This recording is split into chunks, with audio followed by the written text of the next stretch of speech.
ท่านกำลังฟังสถานีวิทยุกระจายเสียงพระพุทธศาสนา FM 104.5 เมกะเฮิรตซ์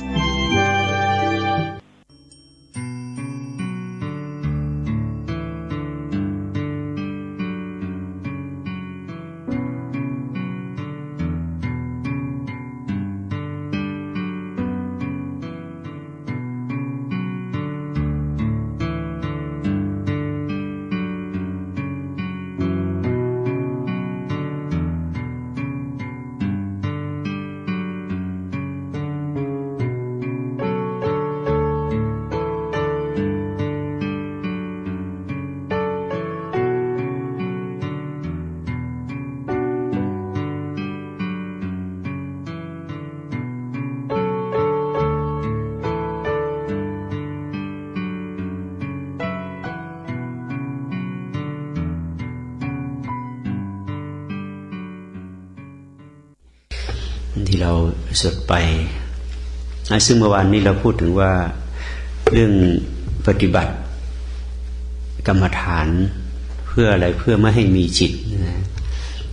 ไม่ให้มีจิตได้อย่างไรเวลาสวดเรียกว่าหมวดจิตตานุปัสสนาสติปัฏฐานคือทุกคนมีจิตคำว่าจิตคือตัวรับรู้และสั่งสมอารมณ์แล้วก็ส่งทอดอารมณ์ต่อไปนี่การที่เราใช้จิตโดยที่ไม่มีสติเข้าไปใช้เนี่ยจิตนั้นก็จะตกเป็นทาสของอวิชชาตัณหาอุปาทานแต่ถ้าเรามีสติในการใช้จิตนั้นก็จะกลายเป็นสมาธิและปัญญานะเขาเรียกว่าจิตที่เป็นธรรมหรือที่เราเรียกชื่อว่าญาณปัญญาญาณปัญญากับจิตอันเดียวกันเราจะใช้จิตในฐานะของญาณปัญญาเพราะมันจะไม่เกิดปัญหาและดับทุกข์ได้แต่ถ้าเราไม่ได้เจริญสติปัฏฐานเนี่ยเราใช้จิตในฐานะเป็นอวิชชาตัณหาอุปาทานอันนั้นจะก่อให้เกิดความทุกข์และความลำบากและก้าวเข้าสู่วัฏสงสารตลอดไปแต่เมื่อใดเราใช้จิตในฐานะเป็นญาณปัญญาแล้วก็ก่อให้เกิดสันติภาพความสุขและนิพพานตลอดไปเหมือนกันนะอันนั้นเราก็มาดูว่าจิตเนี่ยมันมีความสำคัญอย่างไรจิตเกิดจากอะไรมันมีหลายคำคำว่าจิตคำว่าใจแต่ถ้าหากบาลีก็ใช้คำว่าจิตบ้างคำว่ามโนบ้างคำว่ามนัสบ้างคำว่าวิญญาณบ้างใช้หลายคำแต่ทำหน้าที่ต่างกันไปเช่นถ้าหากว่าเราใช้จิตทางตาจิตเราก็จะเห็นรูปเราก็จะเห็นสีเห็นแสงเห็นรูปสวยไม่สวยเห็นรูปน่ารักน่าเกลียดมันก็ทำหน้าที่ทางตาเขาเรียกว่าจิตที่ทำหน้าที่ทางตาตรงนี้ว่าจักขุวิญญาณนะคือรับรู้ในสิ่งที่เราเห็นเนี่ยเป็นวิญญาณทางตาเสร็จแล้วก็ส่งเข้าไปสู่ใจแต่ถ้าหากว่ามันมีสติในการรู้กำหนดรู้ตาเห็นปั๊บชอบหรือไม่ชอบหรือเฉยๆถ้ารู้สึกชอบมันก็เป็นตัวอยากขึ้นมาตัวตัณหาขึ้นมาตัวกามตัณหาถ้ารู้สึกไม่ชอบมันก็เป็นวิภวตัณหาขึ้นมาถ้ารู้สึกเฉยๆยังไม่แน่มันก็เป็นอัพยากตะทำขึ้นมาแต่เรารู้ในสิ่งที่เห็นและเห็นว่าสิ่งที่กำลังดูอยู่นี้เป็นเพียงรูปและนามไม่ใช่สัตว์บุคคลตัวตนเราเขาเป็นเพียงแต่รูปกับนามการเห็นลักษณะเช่นนี้ก็กลายเป็นตัวปัญญาจิตก็ไม่เกิดเพราะมันเห็นแล้วก็รู้จักว่าเป็นรูปแล้วก็เป็นนามแต่ที่นี้การที่เราจะเห็นสิ่งที่กระทบทางตาเป็นเพียงรูปกับนามนั่นหมายถึงว่าความต่อเนื่องของสติต้องมีดังนั้นเวลาเราจะเจริญสติแบบนี้หรือเจริญสติแบบใดก็ตามเนี่ยให้ตัวรู้สึกตัวเนี่ยต่อเนื่องกันไปเรื่อยๆ จนกระทั่งเป็นลูกโซ่เพราะในสติปัฏฐานสี่เนี่ยมีข้อแม้ว่าผู้ใดก็ตามจะเดินสติปัฏฐานสี่เป็นลูกโซ่ต่อเนื่องกันอย่างช้าไม่เกิน7 ปีอย่างไวที่สุดไม่เกิน7 วันจะได้อานิสงส์2 ประการคือถ้าปัญญายังไม่ถึงพร้อมเต็มที่ก็จะเป็นถึงอนาคามีภูมิแต่ถ้าปัญญาถึงพร้อมเต็มที่ก็จะเป็นอรหันตภูมิอานิสงส์2 ประการนั้นความต่อเนื่องจึงเป็นเรื่องสำคัญที่นี่ความต่อเนื่องเกี่ยวกับเข้าไปเกี่ยวกับจิตได้อย่างไรนะเพราะนั้นประการแรกที่สุดเราต้องรู้จักจิตให้ดีซะก่อนคำว่าจิตคำว่าใจคำว่าโนคำว่าวิญญาณอย่างขณะที่เราฟังเนี่ยเราได้ยินเสียงทางหูเกิดโสตวิญญาณและโสตวิญญาณอย่างนี้ก็จะส่งเข้าไปสู่ใจใจก็ทำหน้าที่แปลงว่าท่านพูดเรื่องอะไรแล้วก็ตัวสติสมาธิปัญญาก็ทำหน้าที่วิเคราะห์ต่อไปให้ทำอย่างไรหมายความว่าอย่างไรทำหน้าที่ต่อกันไปแต่ถ้าหากว่าเรามีสติกำหนดรู้เสียงนะเสียงที่มากระทบหูว่าเสียงนี้สักแต่ว่าเสียงไม่ใช่สัตว์บุคคลตัวตนละเขาเสียงนี้เป็นอะไรเสียงนี้เป็นรูปเป็นนามนะแล้วก็ฟังเฉยๆฟังแต่ว่ารู้ว่าหมายความว่าอย่างไรแต่ว่าไม่ได้มีความพอใจหรือไม่พอใจในเสียงนั้นเป็นสักแต่ว่ารู้สักแต่ว่าได้ยินแล้วก็จิตก็รู้รับรู้อยู่ลักษณะนี้จิตเปลี่ยนหน้าที่เป็นปัญญาเห็นไหมดังนั้นเองในกรณีที่เจริญสติแบบนี้ท่านให้เฝ้าดูที่จิตเลยทีเดียวถ้าหากว่าสติที่เป็นไปในกายเป็นไปในความรู้สึกเนี่ยยังไม่เข้มแข็งพอเราก็จะต้องดูกายเอาไว้ก่อนดูกายดูเวทนาไว้ก่อนถ้าจะเข้าไปดูจิตเลยเนี่ยมันไม่ทันเพราะสติความไวของสติความเข้มแข็งของสติไม่เพียงพอถ้าหากว่าเราไปดูจิตปั๊บเราก็จะเข้าไปในจิตเข้าไปในความคิดเข้าไปในอารมณ์เข้าไปในความสงบจิตเราก็จะถ้าสมมุติเข้าไปในความคิดจิตเราจะคิดไปตามที่เสียงที่พูดถ้าเข้าไปในความสงบจิตของเราก็จะดิ่งเข้าไปสู่ความสงบมันก็จะไม่รับรู้ในปัจจุบันนี่เรียกว่าเราขาดสติในช่วงนั้นทีนี้ถ้าหากว่าเราเจริญสติแบบนี้เราก็จะรับรู้ว่าเสียงได้ยินเสียงและรับรู้ความหมายที่จิตรับรู้ว่าหมายความว่าอย่างไรนะดังนั้นในการเฝ้าดูจิตนั้นท่านบอกว่าเหมือนกับเราเฝ้าดูลมเนี่ยมันไม่มีตัวให้เห็นนะรูปมันละเอียดใช่ไหมเราลมพัดไปพัดมาเนี่ยเราก็มองไม่เห็นแต่ถ้าเราจะรู้ว่ามีลมรู้ได้ที่ไหนใบไม้ตีเราดูใบไม้ที่มันไหวใช่ไหมแล้วก็ดูที่ผิวของเราเป็นไงรู้สึกได้รับรู้สึกเย็นนะเราดูว่ามีลมใช่ไหมเราก็จะเห็นทีนี้เราจะดูจิตนะจิตมันไม่มีตัวให้ดูเราเลยไปดูที่ไหน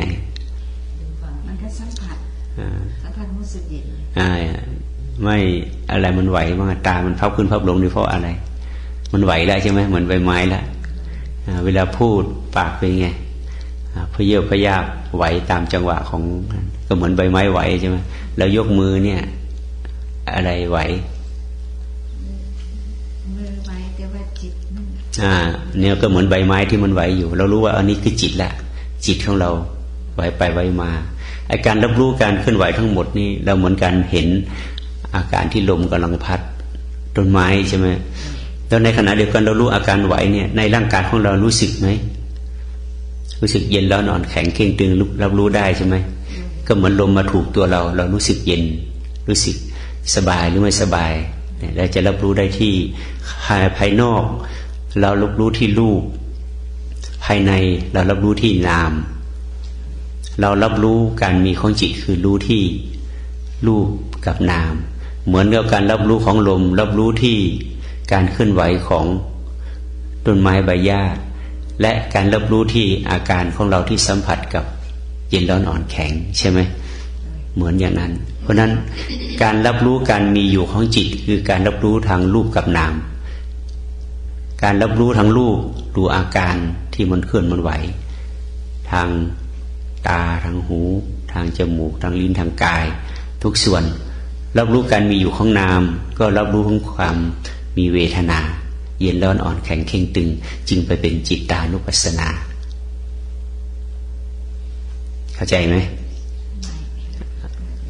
เข้าใจทีนี้เราจะเห็นตัวอย่างให้ชัดลงไปกว่านั้นท่านบอกว่าเหมือนกับชาวนาเมื่อวานกล้านะเมื่อวานกล้าเนี่ยโหพวกนกพวกกามันเยอะเหลือเกินมันมากินไอ้เม็ดข้าวที่หวานใช่ไหมทีนี้คันจะซื้อไอ้ตะข่ายมาคลุมทั้ง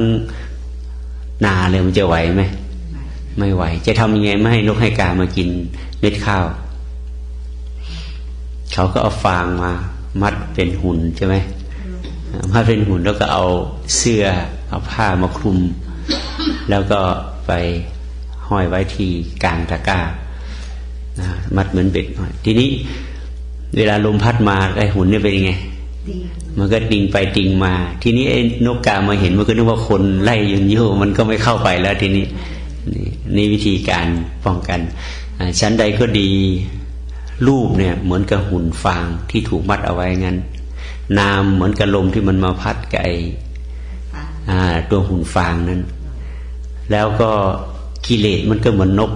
เหมือนกาเนี่ยที่มันจะเข้ามามันก็เห็นว่าไอ้รูปนั้นมันเพราะกิเลสเองมันก็ไม่ฉลาดเท่าไหร่นะมันก็นกกาเหมือนนกเหมือนกามันก็ไม่ฉลาดเท่าไหร่มันก็ถูกหลอกได้เหมือนกันทีนี้ถ้าหากว่าไม่มีหุ่นฟางนกกาในขณะที่เราไม่มีสติรู้รูปรู้นามกิเลสมันก็เข้ามากินอะไรมากินเม็ดข้าวมากินศีลกินธรรมในใจของเราศีลธรรมของเรามีอยู่ทุกคนมีศีลมีธรรมมีรู้อะไรดีอะไรชั่วหมดรู้ทุกคนแต่ทำไมมันจึงทำดีทำชั่วด้วยทำไมถึงทำชั่วชั่วรู้อยู่ไม่ดีทำไมต้องทำก็เพราะว่ามันไม่มีสตินะไม่มีสติดังนั้นเรามาเจริญสตินี้เพื่อที่เราให้หุ่นฟางของเราเนี่ยมันมีรูปมีนามแต่เมื่อก่อนมันไม่มีรูปมีนามเพราะหุ่นฟางไปกองอยู่ที่ไหนไม่รู้นะมันไม่มีสตินะสติเข้ามาอันนี้ท่านบอกแนะการเฝ้าดูจิตให้ดูอย่างนั้นว่าตัวเรานี่เหมือนหุ่นฟางแล้วสติที่เข้ามาทำให้เรารับรู้เหมือนลมที่มันพัดมาเนี่ยมันก็จะมีการเคลื่อนไหวรับรู้การเคลื่อนไหวนะพวกกิเลสทั้งหลายก็ไม่เข้ามารบกวนมันมาเห็นมันก็บินหนีได้ใช่ไหมแต่ทีนี้มันมาเห็นแล้วมันยังเข้าไปได้อยู่เพราะอะไรเพราะว่าสติไม่ได้มองเห็นเป็นรูปเป็นนามแต่มองเห็นว่าเป็นแม่ใหญ่บัวเพชรแม่เชิดชูใครมาว่านางเชิดชูเนี่ยไม่ดีนะเป็นคนนี้เป็นอย่างตึ้งขึ้นมาเลยใช่ไหมเพราะว่ายังเห็นว่าเป็นแม่ใหญ่เชิดชูอยู่กูนะอันนี้นะเนี่ยเห็นว่าเป็นกูเป็นเราขึ้นมานี่ก็กิเลสมันก็เกิดแล้วใช่ไหมแต่ว่าไอ้สิ่งที่มากระทบมันเป็นเพียงรูปกับนามเสียงที่มากระทบเป็นรูปไม่มีความหมายในตรงนั้นถ้าสติมันมาทันปัญญามันเห็นใช่ไหมแต่ถ้าสติมาไม่ทันปัญญาไม่เห็นไปยังไงก็เอาคำที่เขาพูดมาคิดได้ใช่ไหมมาคิดกับมาสร้างเรื่องขึ้นมาทำไมมาว่าเราอย่างนี้ทำไมคนนี้เป็นอย่างนี้เป็นยังไงไม่รู้จักกูหรือยังไงกูเป็นนักปฏิบัติธรรมได้เลยนะก็ขึ้นมาเลยใช่ไหมขึ้นมาปุ๊บแล้วก็โกรธแล้วก็ไม่สบายขึ้นมาหรือตรงกันข้ามเขาไม่ว่าอย่างนี้เขาว่าโอ้ไม่ใหญ่เชิดชูนี่โอ้มาทั้งไกลทั้งจอเชียนะปฏิบัติธรรมก็เก่งนะรู้นั้นรู้นี้ได้ดีเป็นคนยิ้มแย้มแจ่มใสธรรมะคงจะสูงคงจะบรรลุธรรมละมั้งนี่นะก็ฟูเลยใช่ไหมเพราะทีนี้มันก็ทัดตรงกันข้ามก็กิเลสก็เกิดด้วยเหมือนกันถ้ากิเลสเกิดข้างไม่พอใจแล้วเรียกอะไรเรียกวิภวะตัณหาเกิดข้างที่มันพอใจในเสียงที่เขาชมเป็นอะไรเป็นกามตัณหานะแล้วดำรงความพอใจและไม่พอใจนั้นไว้เรียกว่าภวะตัณหาถ้าเราชอบเป็นกามตัณหาดำรงความชอบใจอยากให้ความชอบใจนั้นอยู่นานๆเป็นภวะตัณหาแต่ถ้ามีอะไรมากระทบในตรงกันข้ามเราไม่ชอบเป็นวิภวะตัณหาแต่เราดำรงความไม่ชอบใจนั้นเอาไว้นานเราเรียกว่าภวะตัณหาเพราะนั้นมันดิ้นไปไหนไม่ได้ถูกตัณหาครอบหมดเลยนะถ้าหากเราขาดสติดังนั้นการเจริญสตินี่เพื่อให้ตัวจิตของเราเนี่ย เปลี่ยนความชอบไม่ชอบเสื้อใหม่แทนที่มันจะตกไปอยู่ในอำนาจของตัณหาพอตัวรู้สึกตัวตัณหาเนี่ยมันจะทำงานต่อเมื่อมันมีการอะไรการเปรียบเทียบนะการเปรียบเทียบว่าเราว่าเขาว่ากูว่ามึงใช่ไหมว่าฉันว่าเธอการเปรียบเทียบอดีตอนาคตตัณหาจึงทำงานได้แต่ถ้าหากว่าจิตมันมีจิตเดียวเนี่ยมันมีรู้อันเดียวเนี่ยตัณหาทำงานได้ไหมไม่ได้เพราะมันไม่ถ้าไม่มีฉันก็ไม่มีแกใช่ไหมถ้าไม่มีแกก็ไม่มีฉันมันนึกเปรียบเทียบอัตตาความทุกข์จึงเกิดเพราะนั้นต้องบอกว่าจิตที่จะสงบต้องจิตเป็นเหลือจิตเท่าไหร่จิตเดียวใช่ไหมจิตอันหนึ่งถ้าจิตสองขึ้นไปเป็นไงเขาเรียกว่า second thought ถ้ามี second thought ขึ้นมาแล้วก็เกิดการเปรียบเทียบขึ้นมาแล้วดังนั้นเวลาเราเจริญสตินี่เพื่ออะไรเพื่อให้จิตมันหลายๆดวงจิตหลายๆขณะเนี่ยให้มันเหลือขณะเดียวแล้วขณะของอะไรขณะของผู้รู้เขาเรียกว่าสติรู้สึกตัวนะแล้วก็ถ้ารู้ในส่วนที่เรารับรู้เขาเรียกว่าสติและรู้ในส่วนที่รับรู้แล้วเอาตัวรู้ตรงนี้เข้าไปในเวทนาไปในกายไปในจิตไปในอารมณ์ให้เห็นกายเห็นจิตเห็นอารมณ์ภายในเรียกว่าสัมปชัญญะนะดังนั้นการเจริญสติสมาธิปัญญาต้องสัมพันธ์กันไปเหมือนเกลียวเชือก3เกลียวเชือก3เส้นหมุนพันกันไปถ้าหากว่ามีแต่สติไม่มีสมาธิปัญญา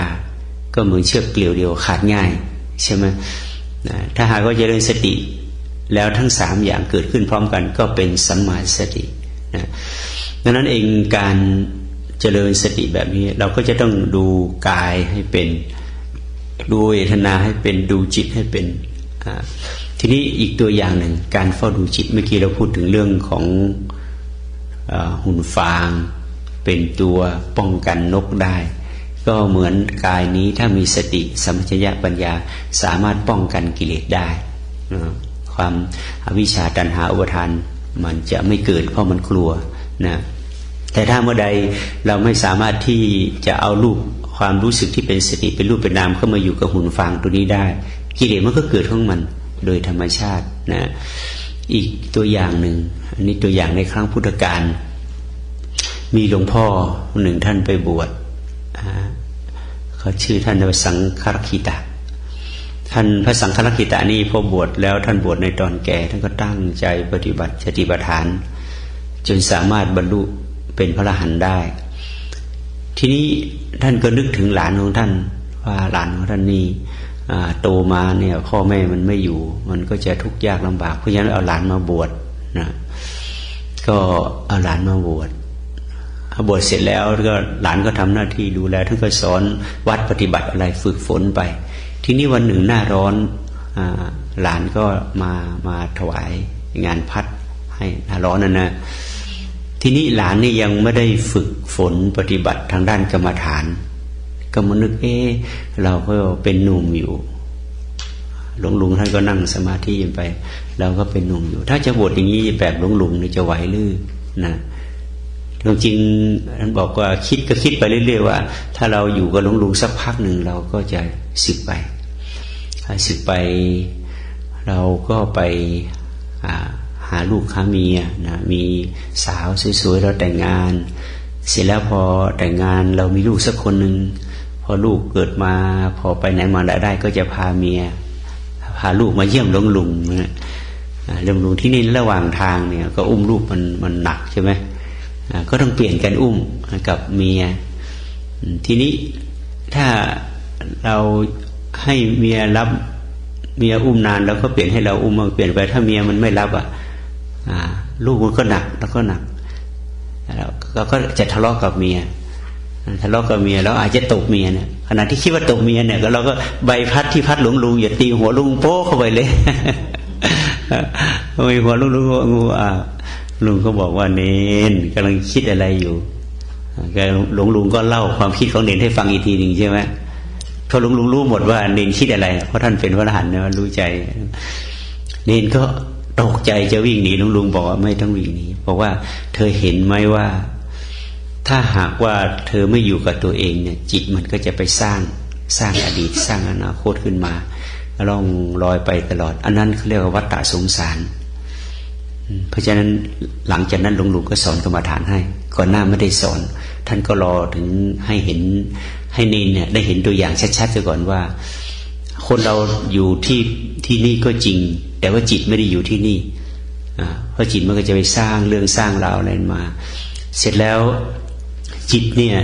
มันเป็นอดีตอนาคตมันเป็นรูปเขาเรียกว่านามรูปแต่ผู้ที่ปฏิบัติจนเห็นนามรูปแล้วเนี่ยก็จะเห็นอาการของจิตว่าคนที่อยู่ต่อหน้าเราเนี่ยกำลังคิดอะไรก็จะเห็นจิตได้ชัด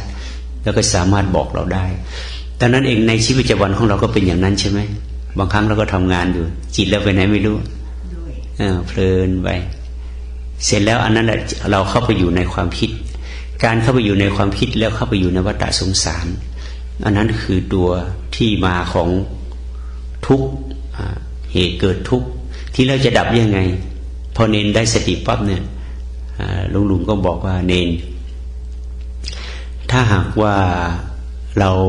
อยู่ที่ไหนถ้าเราไม่รู้สึกตัวเนี่ยจิตเราก็จะหลุดไปอยู่กับอดีตอนาคตเพราะว่าเราที่เกิดมาเนี่ยก็เป็นผลพวงของทุกข์ที่เกิดมาเป็นรูปเป็นนามเนี่ยผลพวงของทุกข์ทุกข์อย่างไรทุกข์เมื่อพ่อแม่เธอไปเห็นกันเนี่ยเขาก็ทุกข์ทนอยู่ไม่ได้เมื่อทุกข์ทนอยู่ไม่ได้เขาก็ไปอยู่ด้วยกันเขาคิดว่าถ้าไปอยู่ด้วยกันเนี่ยมันจะมีความสุขมันจะมีความสุขเพราะอยู่ด้วยกันก็จริงอยู่ด้วยกันความทุกข์นั่นแหละทุกข์เพราะทนอยู่ไม่ได้คือทนอยู่คนเดียวไม่ได้ก็ต้องไปหาอีกคนหนึ่งมาใส่แทนเราคิดว่าทุกข์นั้นมันจะหายพออยู่สองคนแล้วมันก็ทนอยู่ไม่ได้ที่จะอยู่เฉยๆมันก็ต้องมีลูกมีเต้าขึ้นมาพอลูกเต้าเกิดขึ้นมาก็ต้องมีภาระเกิดขึ้นจิตมันก็จะสร้างหาทางออกมันไปเรื่อยๆจิตมันหาทางออกด้วยจากข้างนอกเนี่ยยิ่งหาทางออกยิ่งสร้างทุกข์ไปเรื่อยๆเพราะนั้นฉันจึงนำเธอมาบวชเพื่อจะหาทางออกชนิดใหม่ว่าการที่จิตแยกเป็นสองเป็นสามเป็นสี่เป็นห้าเป็นหกขึ้นไปเรื่อยๆนั้นคือสร้างทุกข์เพิ่มขึ้นเรื่อยๆเพราะนั้นมีทางเดียวต้องสร้างจิตกลับมาเป็นหนึ่งเสมอเมื่อจิตกลับมาเป็นหนึ่งแล้วมันก็มีที่พึ่งแต่จิตที่เป็นสองเป็นสามเป็นสี่ขึ้นไปมันหาที่พึ่งมันจะไม่เคยจบแต่พอมาเจริญสติสมาธิปัญญาเนี่ยให้จิตเหลือเพียงหนึ่งเรียกว่าเอกคตาแล้วเอกคตาจิตตัวนี้ก็จะไม่เป็นที่ตั้งของอวิชชาตัณหาอุปาทานแต่ว่าจิตนี้มันจะเป็นหนึ่งขึ้นได้ต้องสร้างสิ่งตรงกันข้ามเพราะว่าจิตที่จะเป็นสองเป็นสามเป็นสี่ที่เป็นปรุงไปนั้นเพราะอาศัยอวิชชาตัณหาอุปาทานเพราะไม่รู้ตัวเองเรียกว่าอวิชชาแต่พอเอาสติกลับเข้ามาอยู่ตัวเองก็เปลี่ยนอวิชชาเป็นวิชาคือความรู้สึกตัวว่าอะไรกำลังเกิดขึ้นในกายอะไรเกิดขึ้นในจิตการรู้สึกตัวตรงนี้ปั๊บมาอยู่ปัจจุบันเอากายกับจิตมาอยู่ด้วยกันเป็นหนึ่งไอ้การที่จิตแยกออกจากกายเนี่ยมันเป็นอะไรเป็นสองไว้แล้วใช่ไหมแต่เมื่อใดจิตมาร่วมกับกายก็จิตก็เป็นหนึ่งกับกายเมื่อจิตเป็นหนึ่งกับกายก็จิตก็ไปสร้างเรื่องไม่ได้แต่รู้เสียงกระทบหูรู้ว่าเสียงอะไรจมูกกระทบกลิ่นรู้ว่ากลิ่นอะไรลิ้นกระทบรสรู้ว่ารสอะไรสัมผัสกระทบกายรู้ว่าเย็นแล้วนอนแข็งอารมณ์กระทบจิตรู้ว่าเรื่องอะไรรับรู้อยู่แต่ว่าไม่แยกจิตไปปรุงตามที่รู้เข้าใจไหมไอ้การคิดกับการรู้นี่ต่างกันนะเราส่วนใหญ่เราจะอยู่ด้วยความคิดคือหมายความว่าสิ่งที่กระทบจบลงไปแล้วแต่ว่าสัญญาสังขารวิญญาณทำหน้าที่ปรุงต่อในสิ่งกระทบสิ่งนี้เป็นอย่างไรอะไรที่ต่อไปเรื่อยๆนั้นจิตก็แยกเป็นสองเป็นสามเป็นสี่เป็นห้าไปเรื่อยๆแต่พอรู้สึกตัวปั๊บจิตกลับเข้ามาอยู่ในปัจจุบันปั๊บมันก็ตัวไม่รู้ก็หายไปทันทีตัวรู้ก็เกิดขึ้นอีกนะก็สลับกันอยู่อย่างเงี้ยจนกระทั่งจิตของเรามีบทเรียนว่าการที่ปล่อยจิตไปคิดไปปรุงแต่งเนี่ยมันเป็นการสร้างอัตตาตัวใหม่สร้างกิเลสตัณหาอุปาทานแล้วเราจะรู้สึกไม่สงบนะต่อเมื่อเรามากระตุ้นความรู้สึกตัวบ่อยเข้าจิตที่มันออกไปมันกลับเข้ามาบ่อยเข้าเมื่อจิตมาอยู่กับกายเราจะรู้สึกว่าจิตนี่เบาสบายใช่ไหมจิตนี่ไม่เป็นภาระแล้วก็สามารถแก้ไขปัญหาได้ตลอดก็ทำให้ความสงบและความสุขเกิดขึ้นโดยที่ไม่ต้องไปบังคับจิต โดยที่ไม่ต้องไปสะกดจิตแต่เพียงแต่สร้างตัวรู้ขึ้นบ่อยๆให้จิตมาอยู่กับตัวรู้ความสงบมันก็จะเกิดขึ้นมันเองแต่ถ้าเราไม่สร้างตัวรู้สึกตัวก่อนเราไปบังคับจิตให้สงบเนี่ยจิตนั้นขาดสติจิตนั้นขาดปัญญามันสงบด้วยอุปาทานเมื่อจิตสงบด้วยอุปาทานเป็นความสงบของอะไรของอวิชชาไม่ใช่เป็นความสงบของวิชาเพราะนั้นความสงบนั้นจะอยู่ไม่ได้มันก็จะเพราะอะไรที่มันเกิดจากอวิชชาตัณหาอุปทานกรรมอันนั้นก็จะต้องเป็นนามรูปนามรูปอยู่ภายใต้เงื่อนไขของอะไรอนิจจังทุกขังอนัตตาตั้งอยู่ไม่ได้ใช่ไหมต้องเปลี่ยนแปลงไปแต่ถ้าจิตมาอยู่กับสติตัวรู้สึกตัวสมาธิปัญญารู้ในปัจจุบันเกิดเป็นความรู้เป็นวิชาใช่ไหมตัววิชาอยู่ในเงื่อนไขของอนิจจังทุกขังอนัตตาไหมอยู่เหนือเงื่อนไขเพราะตัวรู้นั้นจะไม่เปลี่ยนแปลงตามอนิจจังทุกขังเพราะมันไม่ใช่รูปตัวรู้เป็นอะไรตัวรู้เป็นนามเป็นปรมัตถ์แต่ตัวนามรูปเป็นอะไรนามรูปเกิดจากตัวอวิชชาตัณหาอุปาทานกรรมดังนั้นต้องเปลี่ยนแปลงไปตามอนิจจังทุกขังอนัตตาแต่ตัวรู้สึกตัวมันไม่มีรูปมันมีแต่นามมันเป็นปรมัตถ์เพราะนั้นปรมัตถ์จึงไม่เป็นไปตามเงื่อนไขของอนิจจังทุกขังอนัตตาเพราะฉะนั้นอยู่เหนือกฎอันนี้ทุกเกิดได้ไหมทุกเกิดไม่ได้เพราะมันไม่มีอนิจจังทุกขังก็ไม่มีเมื่อมีทุกขังอนัตตาก็ไม่เกิดทุกมันก็ดับใช่ไหมทีนี้เราจะทำอย่างไรให้ตัวรู้เนี่ยตัวรู้สึกตัวเนี่ยให้มันคงที่อันนี้คือหน้าที่ของเราคือต้องทำความเพียรการจะทำความเพียรให้คงที่ได้นั้นก็ต้องท่านใช้คำว่าสาตัจจการิโนคือทำต่อเนื่องทำต่อเนื่องบ่อยๆจนกระทั่งว่าเหมือนกับเราท่องหนังสือพูดแล้วพูดอีกเราท่องหนังสือตอนแรกก็ดูอ่านเฉยๆเนี่ยจำอะไรไม่ได้แต่ในหน้านี้เราอยากจะให้มันจำแบบไม่ลืมเลยเนี่ยเราก็ตั้งหน้าตั้งตาท่องเนี่ย10 ครั้ง100 ครั้ง1,000 ครั้ง10,000 ครั้งแสนหนจนกระทั่งว่าภาพหนังสือในหน้านั้นขึ้นอยู่ในหัวตลอดเวลานึกอะไรขึ้นมาเลยนึกเหมือนกับพระท่องปฏิโมกข์ใช่ไหมหนังสือเป็นเล่มๆท่านท่องได้หมดนะเพราะอะไรท่านท่องวันละไม่รู้กี่100 หน1,000 หนแล้วก็ท่องได้เหมือนกับโยมท่องอะไรชินบัญชรใช่ไหมนึกขึ้นมาก็ท่องได้เลยแล้วถามว่าโยมกว่าจะท่องจำได้ในโยมใช้เวลาท่องกี่รอบจนจำไม่ได้นะไม่รู้กี่รอบกี่ร้อยรอบ1,000 รอบอันนี้ก็เหมือนกันถ้าจะให้ตัวรู้สึกตัวมันคงที่เราก็จะต้องมากระตุ้นความรู้สึกตัวเนี่ยวันละตั้งแต่ตื่นจนหลับนั่นแหละกระตุ้นนั้นนี่ท่านเรียกว่าอสงไขยแสนกลับคือตรงนี้เองทำจนดับไม่ได้ไม่ใช่ว่าเวียนว่ายตายเกิดจนดับไม่ได้อันนั้นเป็นตำราอสงไขยต้องไปสร้าง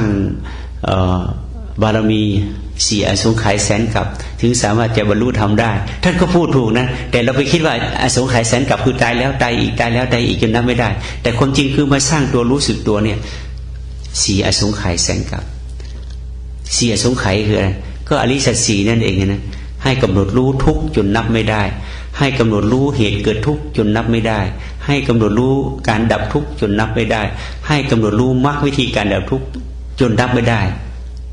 4 อสงไขยเห็นไหมท่านพูดถูกแต่เรามาตีความหมายผิดแล้วก็ว่าสร้างบารมีเกิดแล้วตายอีกตายแล้วเกิดอีกเกิดอีกเกิดอีกพระพุทธเจ้าก็สร้างมาอย่างนั้นทางที่ถูกคือมากำหนดรู้ในสิ่งที่เป็นทุกข์สมุทัยนิโรธมรรคเนี่ยให้มากที่สุดจนนับไม่ได้เป็น uncountable แล้วมันก็จะคงที่เหมือนกับเราท่องหนังสือท่องไม่รู้กี่ร้อยกี่พันหนถึงจะจำได้อันนี้ก็เหมือนการท่องเนี่ยถ้าถามโยมว่าโยมนั่งสร้างจังหวะอย่างนี้วันนึงกี่ครั้งเนี่ยนับได้ไหมนับไม่ได้นะแต่ถ้าเอานาฬิกามาตั้งนับได้อยู่นะสมมติว่า1 นาทีเราสร้างได้อะไร100 ครั้งนี่นะถ้าหากว่า1 ชั่วโมงได้เท่าไหร่ก็นับไปนับได้แต่โดยประมาณไม่ใช่เป๊ะตรงนั้นหรอกเพราะบางทีช้าบ้างไวบ้างนะดังนั้นเราจะเห็นว่าถ้าเราเข้าใจในคำสอนของพระพุทธเจ้านี่ง่ายแต่เราไปไม่เข้าใจในสิ่งที่ท่านสอนและคนสอนก็ไม่เข้าใจในสัจธรรมก็เลยสอนไปตามตำรา สอนไปตามความจำสิ่งที่เกิดขึ้นมันก็เลยเราก็เอามาใช้ไม่ได้ผลเรานับถือพุทธศาสนามาตั้งนานตั้งแต่เกิดตั้งแต่พ่อแต่แม่ของเราจนมาถึงเราก็ยังไม่เห็นว่าจะบรรลุธรรมเลยใช่ไหมไม่เห็นว่ามันจะดับทุกข์ได้เลยทำไมทั้งที่พระพุทธเจ้าก็บอกว่าคำสอนของท่านไม่ยากนะใครก็ปฏิบัติได้แล้วก็ใครก็บรรลุถึงได้แต่ว่าเราอันนี้ฟังเทศก็ไม่รู้กี่กันแล้วตั้งแต่เล็กจนโตจนป่านนี้นับไม่ได้เป็นพันๆกันแล้วใช่ไหมเราก็ยังเป็นทุกข์อยู่แต่สมัยพระพุทธเจ้าท่านเทศกันเดียวบางทีบรรลุธรรมตั้งหลายหลายพันคนตามที่ประวัติเล่าใช่ไหมแล้วเราก็ไปยกว่าอันนั้นพระพุทธเจ้าแต่เดี๋ยวนี้ไม่มีพระพุทธเจ้าเลยไม่บรรลุธรรมไม่ได้เนี่ยเราก็ยกประโยชน์ไปทางนั้นแต่ความจริงพระพุทธเจ้าท่านบอกว่าพุทธภาวะมีอยู่ในคนทุกคนแต่ท่านเป็นผู้ค้นพบใช่ไหมคือพุทธะเนี่ยมีอยู่แล้วในคนทุกคนดังนั้นในสมัยตอนที่ท่านจะปรินิพพานท่านพระอานนท์เข้าไปกราบทูลบอกว่าข้าแต่พระองค์ผู้เจริญในศาสนาใหญ่ๆที่พระศาสดานิพพานหรือมรณะไปเนี่ยมักจะเกิดเรื่องยุ่งยากตามมาทีหลังเกิดการแบ่งแยกแตกแยก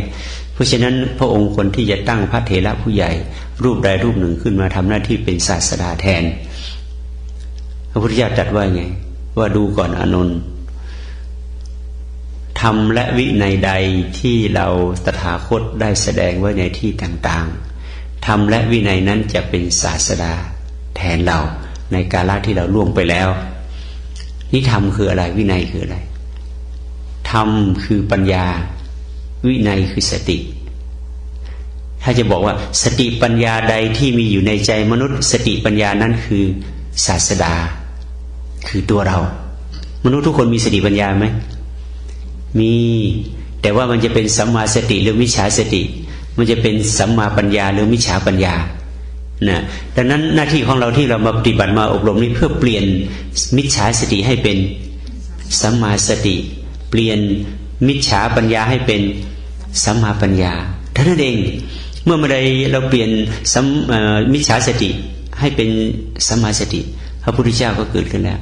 เมื่อใดเราเปลี่ยนมิจฉาปัญญาให้เป็นสัมมาปัญญาพระพุทธเจ้าก็เกิดขึ้นแล้วที่นี้จะทำยังไงให้เกิดขึ้นถาวรก็ต้องทำความเพียร3หลักเนี่ยอาตาปีสติมาสัมปชาโนใช่ไหมอาตาปีคือทำบ่อยๆรู้บ่อยๆกำหนดรู้บ่อยๆอาตาปีกำหนดรู้ด้วยอะไรด้วยสติกับสัมปชัญญะถ้าหากว่ากำหนดรู้อย่างอื่นไม่ใช่นะเพราะฉะนั้นในองค์สติปัฏฐานกายเยกายานุปัสสีวิหารติอาตาปีสติมาสัมปชาโนวินัยโลเกอภิชาโทมนาสั่งว่าถ้าเรามีการกำหนดรู้ตัวบ่อยๆด้วยสติสัมปชัญญะในกายในเวทนาในจิตในธรรมเราจะขจัดอภิชาคือความพอใจและโทมนัสคือความไม่พอใจอภิชาโทมนัสนะแค่2อย่างแค่นี้เราเอาความพอใจกับความไม่พอใจออกไปนั่งนี่หนาวรู้สึกพอใจไหมไม่ค่อยพอใจนะใช่ไหมเพราะอากาศร้อนก็ไม่ค่อยพอใจอึดอัดเกิดแล้วใช่ไหมที่เราจะขจัดยังไงขจัดความพอใจและไม่พอใจก็คือเข้าไปรู้นี่เป็นอาการของความพอใจนะเอาความไม่พอใจแบบนี้มันหนาวทนไม่ไหวก็แก้ไขใช่ไหมแต่ถ้าสมมติรู้สึกหนาวไม่พอใจไม่ไหวอาจารย์สุบินเอาญาติโยมมาอบรมที่นี่ฮีทก็ไม่เปิดให้เราแล้วก็เอาเรามาทรมานตั้งหลายวันคิดไปแล้วใช่ไหมนี่ความไม่พอใจก็จะปรุงแต่งไปถึงเวลากินอาหารก็ไม่เข้าท่ากินไม่อร่อยเลยก็บ่นอีกเนี่ยความไม่พอใจก็เกิดแล้วแต่ว่าอีกตรงกันข้ามเรามานั่งนี่สบายเหลือเกินนะบ้านไม่ต้องเช่าเข้ามานั่งซื้ออาจารย์สุบินท่านหาเลี้ยงหมดเลยนะแล้วก็อยู่สบายไม่ต้องเช่าถ้าไปอยู่โรงแรมข้างนอก3 วัน5 วันนี่ก็หมดไปหลายร้อยนี่ไม่ต้องหมดอะไรเลยแต่ก็หมดเหมือนกันนะถวายวัดถวายพระ ที่จิตมันก็นึกไปใช่ไหมนี่เขาเรียกความพอใจมันก็นึกสร้างเป็นเรื่องขึ้นมาขณะนั้นสติเราอยู่กับรูปกับนามไหมคือไม่ได้อยู่ไม่อยู่แล้วใช่ไหมเราก็นึกอันนี้มันความคิดนี่พอเรารู้นี่ความคิดปั๊บเข้าไปดูที่ความคิดนั้นความคิดนั้นก็หายไปอันนั้นคือสติสัมปชัญญะกลับคืนมาเห็นไหมอันนี้เรียกว่าอาตาปีสติมาสัมปชาโนวินัยโลเกวินัยคือขจัดโลเกเท่านั้นหมายถึงจิตขจัดความพอใจไม่พอใจออกจากจิตเสียได้เพราะฉะนั้นคำที่พุทธเจ้าใช้นะคำว่าโลภคำว่าจิตคำว่าทุกข์เนี่ยเป็นคำเดียวกันถ้ามีโลภก็มีจิตถ้ามีจิตก็มีทุกข์ ถ้าอยากไม่มีโลกไม่มีทุกข์ก็อย่ามีจิตท่านใช้คำว่าอะไรสุญญตาเนี่ยทำให้ไม่ใช่ทำให้จิตว่างนะทำอะไรนะให้ว่างจากความคิดให้ว่างจากจิตให้ว่างจากจิตถ้าเรามีจิตอยู่เนี่ยมันก็ยังต้องมีความคิดใช่ไหมถ้ามีความคิดก็ต้องมีความทุกข์มีทุกข์โลกมันก็เกิดแต่ถ้าเราไม่มีจิตมันก็มีความคิดไม่มีความคิดก็ไม่มีโลกไม่มีโลกก็ไม่มีทุกข์จึงใช้คำว่าสุญญตาคือว่างจากความคิดว่างจากความยึดมั่นถือมั่นว่างจากความสำคัญมั่นหมายนะแต่ไม่ได้ว่างแต่เต็มด้วยอะไรเต็มด้วยสติสัมปชัญญะเพราะนั้นสติสัมปชัญญะมันจะเต็มได้ทำไงก็ต้องมาสร้างบ่อยๆอย่างเงี้ยสร้างมันจนกระทั่งว่าสร้างสติกันเป็นบ้าเป็นหลังเลยว่างั้นเนี่ยต้องทำขนาดนั้นต้องทำในระดับเครซี่นะมันถึงจะเกิดนะระดับธรรมดานี่ไม่เกิดนั่นเด้อทำอะไรสักอย่างมันต้องระดับเครซี่ว่างั้นต้องทำอย่างนั้นนะใครจะว่าเป็นบ้าเป็นบอก็ทำอย่างนั้นแหละให้เรารู้ว่ามันรู้สึกตัวนะแต่ถ้าเราจะนั่งกำหนดลมหายใจก็ได้แต่เนื่องจากระดับลมหายใจเนี่ยมันไม่คงที่พอกำหนดเป็นนานๆลมหายใจเป็นไงมันแผ่วใช่ไหมพอนานๆไปอีกจากแผ่วเป็นอะไรมันหายไปเลยใช่ไหมมันหายไปเลยพอลมหายใจหายไปไงจิตก็เป็นไงก็ดับไปด้วยนะจิตก็เงียบนิ่งไปเลยแล้วในช่วงที่เรากำหนดลมหายใจที่มันหายไปกำลังของสติสัมปชัญญะเป็นไงก็อ่อนไปด้วยอ่อนตามนิมิตของมันใช่ไหมเนี่ยเพราะฉะนั้นอารมณ์หายใจเป็นนิดมันยากตรงนั้นเองแต่ถ้าสำหรับคนที่มีสติปัญญาดีสามารถคงที่ระดับลมหายใจได้ตลอดเนี่ยโอ้แต่ก็ยากเหมือนกันนะใช่ไหมเรา100 เนี่ยพอกำหนดไปสักครึ่งชั่วโมงเนี่ยแผ่วไปยิ่งกำหนดไปเบาไปบางครั้งที่มานั่งนานๆเป็นชั่วโมงนะเหมือนตัวนี้ไม่มีเลยมันหายใจที่ไหนลมหายใจก็หยุดไปเลยแล้วหายใจทางผิวหนังมันก็ติดอยู่แค่นั้นเข้ามันเป็นของมันเองโดยอัตโนมัติโดยที่เราไม่ตั้งใจเลยมันเข้าออกของมันเองเนี่ยระดับลมหายใจมันไม่คงที่เพราะงั้นจะเอาเป็นนิมิตกรรมฐานให้เป็นที่ตั้งของสตินานไม่ได้นะก็ต้องหยุดไปหรือบางทีมันไม่ได้สมาธิมันก็เข้าไปสู่อะไรไปสู่ง่วงนะก็นั่งโงกสงบตลอดเลยหรือบางทีมันไม่ง่วงไม่หลับแต่มันเป็นไงมันฟุ้งคิดไปเลยตลอดเนี่ยระดับของลมหายใจมันไม่คงที่อย่างนั้นจึงสติมันก็ต่อเนื่องได้ยากมันขึ้นลงกับระดับนั้นแต่พอเรามายกมือแทนตัวลมหายใจมือนี้มันจะหดรีบเหมือนกับลมหายใจไหมถ้าขยันยกตะแหลมก็คงที่เท่านั้นนะใช่ไหมเว้นแต่ยกไปมันง่วงก็มือก็ดรอปไปด้วยนะมือก็หายไปเหมือนกันเพราะงั้นมันง่วงแล้วมันเพลินมือก็หยุดไปเหมือนกันนะอันนี้มันเพราะฉะนั้นเราก็กระตุ้นเอากระตุ้นใช้อัตตาปีกระตุ้นโยกไปเรื่อยๆทีนี้ถ้าเรานั่งนานๆมันยกไปยกมามันปวดหัวไหล่ทำไงมันก็พลิกมือเล่นอย่างนี้ทำนี้บ้างก็ได้หรือบางทีก็ข้อขาเล่นอย่างนี้อามาเคยไปพบหลวงพ่อพุทธทาสไปพบเลยก็เห็นท่านนั่งข้อขาอย่างนี้นะเพราะสมัยนั้นยังไม่ได้ปฏิบัติกับหลวงพ่อเทียนนะไปปีไหนก็นั่งข้อขาป๊อกไงท่านจะรับแขกท่านจะพูดธรรมะก็มือก็ข้อขาก็เมื่อมาปฏิบัติกับหลวงพ่อเทียนถึงได้รู้ว่าท่านเจริญสติตลอดเวลาเวลาไปเห็นท่านหลวงพ่อสังฆราชเวลาท่านพูดในทีวีนะมือของท่านก็จะเป็นอย่างนี้ตลอดท่านก็เจริญสติตลอดใช่ไหมเพราะฉะนั้นพระกรรมฐานท่านจะต้องกำหนดจุดเจริญสติของท่านไว้จุดใดจุดหนึ่งที่ท่านรู้ได้ตลอดเวลาแต่เราไม่ค่อยสังเกตมึงอามาเคยที่เรียนมหาจุฬามันมีอยู่ค่าวิชาหนึ่งวิชาศาสนาเปรียบเทียบตอนนั้นอาจารย์เสถียรพันธรังสีเนี่ยเป็นอาจารย์สอนตอนที่มันอยู่ภาควิชาเนี่ยท่านก็พาไปที่ศาสนาเปรียบเทียบยังท่านจะไปศึกษาว่ามหายานกับเทรวาสในต่างกันอย่างไรชัดๆใช่ไหมท่านก็พาไปที่วัดมหายานเลยที่วัดโพแมนที่กรุงเทพเนี่ยทีนี้ไปพบหลวงพ่อตอนนั้นหลวงพ่อหลวงจีนสมาธิวัดนะเป็นเจ้าอาวาสอยู่นะพบอ้วนใหญ่นะทีนี้มันมีไม้ไผ่อยู่อันหนึ่งวางอยู่บนตักของท่านแล้วไม้ไผ่ตัวนี้หลังไม้ไผ่นี่เกลียมแดงเลยนะก็ถามกันหลายเรื่องแต่ปัญหาที่ถามเรื่องแรกมาจำได้ว่าท่านถามอาจารย์เสถียรถามว่าความต่างระหว่างเถรวาทมหายานมันต่างกันตรงไหนให้พระคุณเจ้าตอบชัดๆเลยว่างั้นนะไม่ต้องมีอธิบายเลยว่างั้นนะ ท่านก็ตอบชัดเหมือนกันท่านก็บอกว่าโยมเคยสร้างบ้านไหมเคยสร้างบ้านต้องมีสถานที่ใช่ไหมใช่เพราะฉะนั้นระหว่างบ้านกับรั้วเนี่ยโยมสร้างอันไหนก่อนบอกผมสร้างบ้านก่อนรั้วสร้างทีหลัง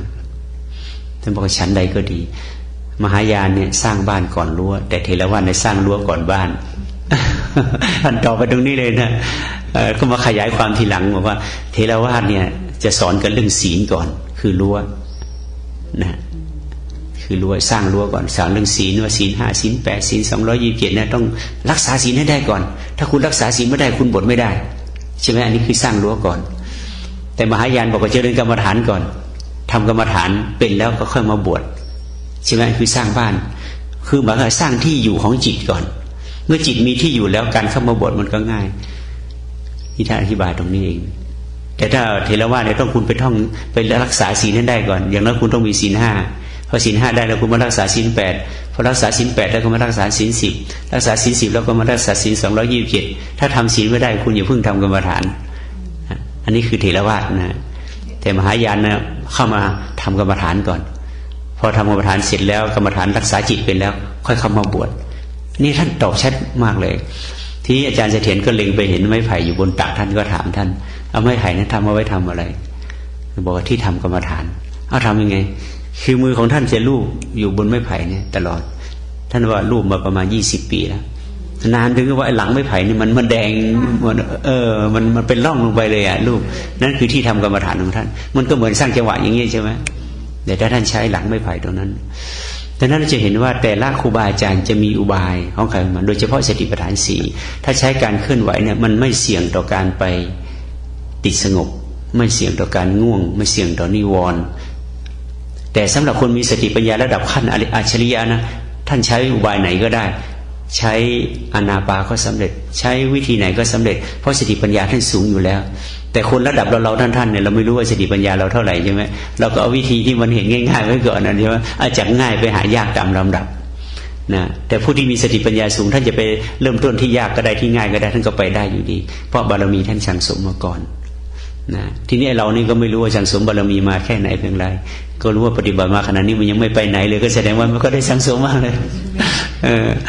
เพราะฉะนั้นก็ต้องเริ่มต้นจากง่ายๆเนี่ยไปหายากๆขึ้นไปเรื่อยๆนะ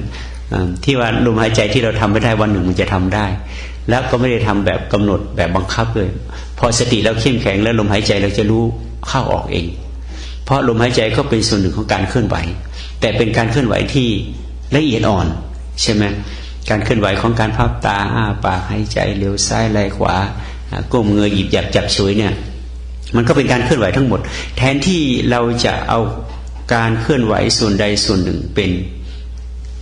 อุปกรณ์แต่เราเอาการเคลื่อนไหวทุกส่วนเป็นอุปกรณ์มันก็เลยสติไม่ได้โตไวอย่างต้นไม้เนี่ยมันมีรากเดียวต้นไม้มันจะโตไหมยิ่งมีรากเยอะไอ้ความสมบูรณ์มันก็เยอะใช่เข้มแข็งเยอะใช่ไหมยิ่งมีรากแก้วรากฝอยขยายเต็มไปหมดเลยต้นมันก็สูงใหญ่อย่างต้นหมากต้นพร้าวนี่รากเป็นร้อยๆพันๆเลยใช่ไหมแล้วยิ่งรากไผ่นี่ไม่ต้องพูดถึงเลยนะเต็มพื้นดินเลยรากไผ่รากมาเนี่ยเพราะรากมันเยอะชั้นใดก็ดีตัวรากของความรู้สึกตัวที่เกิดจากเคลื่อนไหวทุกส่วนของร่างกายเนี่ยมันก็เป็นอาหารในสติเมื่ออาหารสติจิตมันก็พัฒนาตัวรู้สึกตัวได้ไวเข้มแข็งได้ไวเพราะนั้นเราใช้ทุกส่วนของร่างกายเนี่ยเป็นอุปกรณ์ในการเจริญสติดังนั้นเองอามาจึงมั่นใจว่าวิธีการนี้ไม่ผิดหรอกเพราะว่าเป็นวิธีการที่สัมผัสได้ใช้ได้แล้วก็ไวแล้วก็พอทำไปวิธีการที่เราเคยทำมาว่าหนอพุทโธสมถะทะลุถึงกันหมดเลยเราทำได้ทุกอย่างเลยเพราะสติเข้มแข็งแล้วก็จะไปทำเหล่านั้นก็ง่ายขึ้นแล้วก็ทำได้ถูกด้วยคือทำไม่ต้องบังคับเมื่อก่อนสติสัมปชัญญะยังไม่เข้มแข็งไม่มีพลังพอเนี่ยเราไปบังคับกับลมหายใจลมหายใจไม่บังคับไม่ได้เพราะมันละเอียดเกินแล้วก็ต้องใช้บังคับจิตให้มันอยู่กับลมหายใจให้ได้แต่พออันนี้มันหยาบๆสบายๆไม่ต้องบังคับทำมันก็เห็นนะทำก็รู้ก็เดินจงกรมสร้างจังหวะได้ทำแบบสบายดังนั้นเมื่อจิตของเราเข้ามาอยู่กับปัจจุบันแล้วตอนนี้เราก็พูดถึงเรื่องจิตตานุปัสสนาว่าการตามดูจิตเนี่ยที่หลวงพ่อเทียนบอกว่าดูกายเห็นจิต ดูคิดเห็นธรรมดูกรรมเห็นปรมัตถ์ดูอริยสัจเห็นนิพพานดูกายเห็นจิตที่เราจะดูจิตเนี่ยเราก็ต้องมาดูที่กายเนี่ยกายหนักกายเบากายหยาบกายละเอียดกายเคลื่อนกายไหวดูที่กายเพราะกายที่ไม่มีจิตมันก็อยู่ไม่ได้กายที่ไม่มีใจไอ้การที่เห็นกายเราจะดูจากจิตก็ดูที่กายเราจะรู้ว่าลมมีไม่มีก็ดูที่ต้นไม้ใบหญ้าได้ดูที่ความรู้สึกที่มากระทบใช่ไหมเราจะไปเพ่งดูลมเนี่ยมันไม่เห็นเราจะไปเพ่งดูจิตนี่เป็นยังไงมันก็ไม่เห็นเพราะมันไม่มีตัวแต่จิตมีที่อาศัยอย่างกับสายไฟเนี่ยเราเห็นไหมว่าไอ้แรงไฟมันวิ่งยังไงไม่เห็นเราเห็นแต่สายไฟใช่ไหมเราไปดูหาไอ้ตัวกระแสไม่เห็นหรอกเหมือนกันตัวกระแสกับตัวสายก็อาศัยซึ่งกันและกันตัวรูปกับตัวนามอาศัยซึ่งกันและกันดังนั้นเวลาเราปฏิบัติเนี่ยก็ให้รู้สมมติปวดเกิดที่ขาเนี่ยเราจะถ้าเรามีสติเราจะเข้าใจว่ายังไงเราจะพิจารณาว่าไง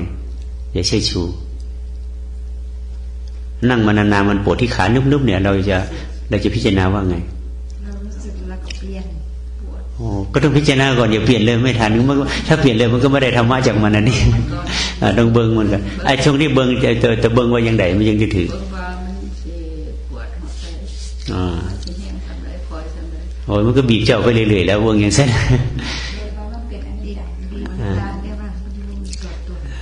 เบิ่งว่าเป็นเบิ่งว่ามันเป็นรูปเป็นน้ำว่ารูปน้ำกำลังเกิดรูปน้ำนี่มันเป็นทุกขังนั่นมารูปน้ำตอนนั่งแรกๆมันสบายใช่ไหมแต่รูปน้ำตัวนี้ไม่สบายแล้ว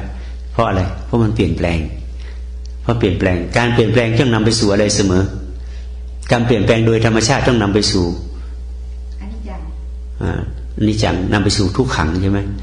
ทุกขังก็นำไปสู่อนัตตาเป็นโดยธรรมชาติทั้งมันเลยจะเป็นอย่างนั้นวัตถุสิ่งที่เป็นรูปธรรมทั้งหลายมันตกอยู่ในกฎเดียวกันหมดเลยอนิจจังทุกขังอนัตตาแต่พอเรามาพัฒนาตัวนามขึ้นมาปั๊บเนี่ยเราต้องการที่จะออกจากรูปมันถึงจะออกจากอนิจจังทุกขังอนัตตาได้เพราะฉะนั้นถ้าเราไปยึดว่าตัวปวดขนาดเนี้ยฉันปวดเมื่อไรมันจะหมดเวลาสักทีมันมีเราขึ้นมาแล้วใช่ไหมเห็นไหมพอมีเราขึ้นมาปั๊บมีรูปแล้วทุกข์ก็เกิดแล้วใช่ไหมปวดหนักเลยปวดหนักขึ้นไปเรื่อยๆเพราะมันมีเราว่าเราปวดแต่ความจริงเราไม่ได้ปวดใครปวดรูปกับนามรูปกับนามมันปวดนะเพราะเรามันมาคิดเอาตอนทีหลังนี่ว่าเราปวดใช่ไหมพอเราปวดปั๊บมันก็จะปวดขึ้นเรื่อยๆแต่รูปกับนามปวดสติมันก็เกิดเห็นไหมสติเกิดก็เปลี่ยนปั๊บตัวอนิจจังทุกขังอนัตตาก็หายไปพักหนึ่งหายไปพอสติมาช่วยใช่ไหมพอสติเข้ามาปั๊บอนิจจังทุกขังอนัตตาหายไปเลยแต่พอไปสักพักหนึ่งเนื่องจากว่าไอ้ตัวกายนี่มันเป็นรูปถึงมีสติรู้อยู่มันก็หายเองไม่ได้ถ้าไม่มีสติที่เข้าไปกำหนดรู้เพราะนั้นสติที่เป็นมิจฉาสติกับสัมมาสติต่างกันนี้ถ้าเป็นมิจฉาสติรู้อยู่ว่าปวดแต่เราเป็นผู้ปวดนั่นเป็นมิจฉาสติใช่ไหมแต่นี่ว่าพอปวดเกิดขึ้นรู้อยู่ว่าปวดแล้วว่าอาการของรูปของนามและรูปนามนี้มันเปลี่ยนแปลงโดยธรรมชาติแต่เราต้องเข้าไปเปลี่ยนแปลงมันโดยเจตนาการเจตนาเข้าไปเปลี่ยนแปลงมันนี่เองเรียกว่าเป็นสัมมาสติพอสัมมาสติเข้าไปอาการปวดเป็นไงหายเห็นไหมนี่คือข้อพิสูจน์ชัดเจนว่าสัมมาสติกับมิจฉาสติทำให้ทุกข์มันเกิดและทุกข์มันดับได้อย่างไรนะดังนั้นวิธีการในสติปัฏฐานสีเนี่ยต้องพิสูจน์ให้เห็นข้อเท็จจริงเป็นขั้นเป็นตอนไปไม่ใช่เราจะไปนึกเอาตามตำราท่านว่าอย่างนี้สอนว่าอย่างนี้แล้วเข้าใจอย่างนี้แล้วก็ทำไปโดยที่ไม่พิสูจน์ไม่ได้เนี่ยตรงนี้เราเรียกว่ายังไม่เข้าใจในการปฏิบัติไปแล้วก็จะสงสัยเพราะอะไรเราพิสูจน์ไม่ได้ใช่ไหมแต่ถ้าปฏิบัติไปพิสูจน์ได้ทุกขั้นตอนเนี่ยมันก็ไม่มีข้อสงสัยเมื่อมีข้อสงสัยปฏิบัติไปยังไงมันก็เห็นผลเมื่อเห็นผลแล้วก็ทำได้มากขึ้นนะอันนี้คือหลักในการเจริญสติปัฏฐาน4แบบเคลื่อนไหวแล้วจะทำให้เรามั่นใจในการปฏิบัติแล้วสิ่งที่เป็นอนิจจังทุกขังอนัตตาที่มันเกิดนี่ก็แทนที่มันจะเป็นอุปสรรคแต่มันกลายเป็นอุปกรณ์เราก็เปลี่ยนตัวอนิจจังทุกขังอนัตตามาเป็นตัว สติสมาธิปัญญาเปลี่ยนเป็นสติสมาธิปัญญาเรื่อยไปอนิจจังทุกขังอนัตตาก็เป็นเพียงเชื้อเพลิงเราเมื่อบอกว่าไม่ให้มีอนิจจังทุกขังอนัตตาเลยไม่ได้เนี่ยเราปฏิเสธได้ไหมถ้าเราปฏิเสธอนิจจังทุกขังอนัตตาสติปัญญาเราจะเกิดไหมไม่เกิดเพราะฉะนั้นสติปัญญาเกิดก็เกิดมาจากอนิจจังทุกขังอนัตตานั่นเองแต่มันจะเปลี่ยนมาเป็นสติปัญญาได้ก็ต้องเข้าไปเจตนากำหนดรู้นั่นเองที่จะเปลี่ยนมันได้เหมือนกับว่าโอ้ไฟนี่มันร้อนดับมันทิ้งซะเนี่ยไม่ต้องใช้ไฟเลยในบ้านนั้นนะจะอยู่ได้ไหมไม่ได้เดี๋ยวจะกินข้าวก็ไม่มีไฟหุงไฟต้มจะแกงก็ไม่มีไฟแล้วเวลากลางคืนมันก็มืดไม่มีไฟเพราะเราปฏิเสธไฟแต่ไฟมันน่ากลัวมันร้อนใช่ไหมเราปฏิเสธมาเลยอันนี้เรียกว่าไม่ถูกเพราะไม่ฉลาดในการใช้เพราะเราฉลาดในการใช้เราก็ปรับไฟนั้นให้อยู่ในระบบที่เราใช้ได้ปิดได้เปิดได้ชั้นใดก็ดีทุกมันมีอยู่แล้วก็ปรับทุกนั้นให้อยู่ในส่วนที่เราบังคับได้ปิดได้เปิดได้ตามต้องการใช่ไหมทุกท่านจึงบอกว่าให้รู้จักไง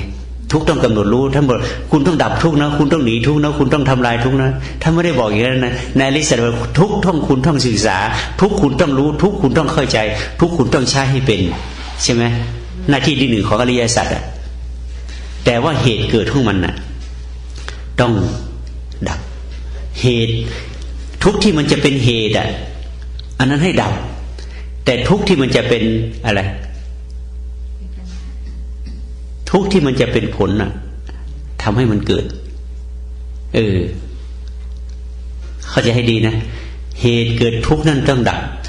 สมมติว่าไอ้โรคเนี่ยมันเกิดเป็นเหตุไอ้โรคนี้เป็นเหตุให้ฉันไม่สบายเป็นเหตุแล้วใช่ไหม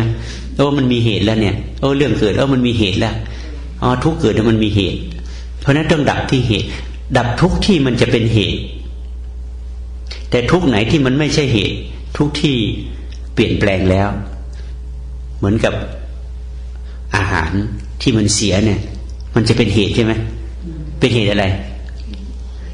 เป็นให้ปวดท้องเหตุให้เกิดโรคภัยไข้เจ็บแต่อาหารที่มันไม่เป็นเหตุให้ปวดท้องมีไหม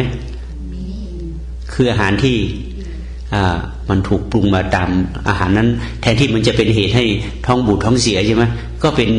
อาหารนั้นก็ทำให้บำรุงร่างกาย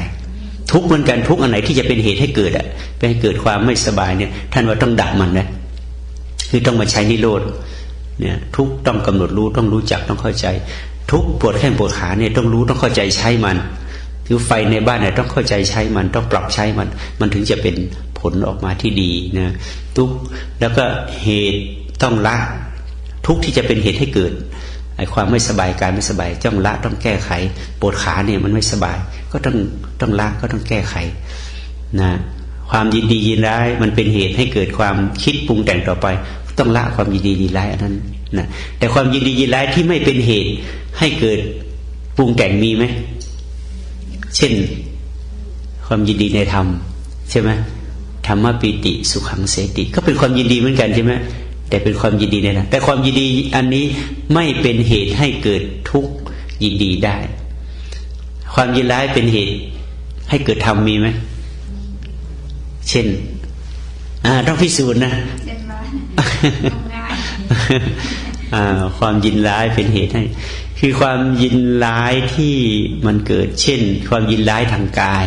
เช่นเรานั่งเนี่ยมันปวดมันเป็นยินร้ายไหมไม่ร่างกายเนี่ยสมมุติว่ามันมีตัวมีใจแสดงว่ามันร้ายแล้วใช่ไหมที่มันปวดมันร้ายแล้วมันเป็นความยินร้ายแต่ที่นี้ถ้าหากว่าเราเกิดความยินร้ายขึ้นมาปั๊บเนี่ยใจของเราเนี่ยที่มันจะเป็นออกจากความยินร้ายเนี่ยมันก็ต้องให้เห็นไอ้ตัวไม่ดีนั่นก่อนเราห้ามได้ไหมว่าห้ามไม่ให้จิตไปคิดไม่ดีเลยเนี่ยห้ามได้ไหมเนี่ยตัวยินร้ายมันเกิดแต่ว่าเราห้ามไม่ได้แต่สามารถแปลงความยินร้ายนั้นให้เป็นปัญญาได้แต่ถ้าหากว่าไม่มีความยินร้ายเนี่ยปัญญาจะเกิดไหมแน่เห็นไหมความยินร้ายชนิดนี้เป็นเหตุให้ดับทุกข์คือถูกกำหนดรู้ความยินร้ายที่ถูกกำหนดรู้มันก็เป็นเหตุให้ดับทุกข์ดับนะดังนั้นในส่วนที่เป็นเหตุเป็นผลเนี่ยศึกษาไปเงี้ยก็ดับได้โดยการกำหนดรู้แล้วก็มรรคคืออะไรนิโรธทำให้แจ้งมรรคทำให้เจริญนะ ทุกข์ต้องกำหนดรู้ต้องเข้าใจต้องใช้ให้เป็นใช่ไหมสมุทัยไอ้ตัวที่เป็นเหตุให้เกิดทุกข์ต้องดับต้องละแล้วก็นิโรธต้องทำให้ปรากฏทำปรากฏก็ทำให้เจริญนี่หมายความว่าไงบอกว่ามรรคทำให้เจริญใช่ไหมแต่ว่านิโรธต้องทำให้นิโรธต้องทำให้แจ้งหมายถึงว่าอาการของการทุกข์ที่มันหายไปเนี่ยต้องเห็นให้ชัดเวลาเรานั่งเวลาปวดเราเปลี่ยนปั๊บเนี่ยเราเห็นชัดไหมไม่ชัดทีนี้ทำไงให้เห็นไอ้ตัวปวดมันหายไปชัดๆก็เปลี่ยนไปทีละนิดใช่ไหมสมมุติว่าอะไรมันปวดตรงเนี้ยถ้าเปลี่ยนไปปั๊บมันทุกข์ก็หายจริงแต่ว่ามันหายไปไงเราไม่แจ้งเลยใช่ไหมแต่พอเราขยับทีละนิดหายไปนิดหนึ่งไอ้การหายของปวดปีพอขยับมากไปกว่านั้นหายไปมากขึ้นใช่ไหมเห็นชัดก็ไปอีกพอเปลี่ยนปุ๊บ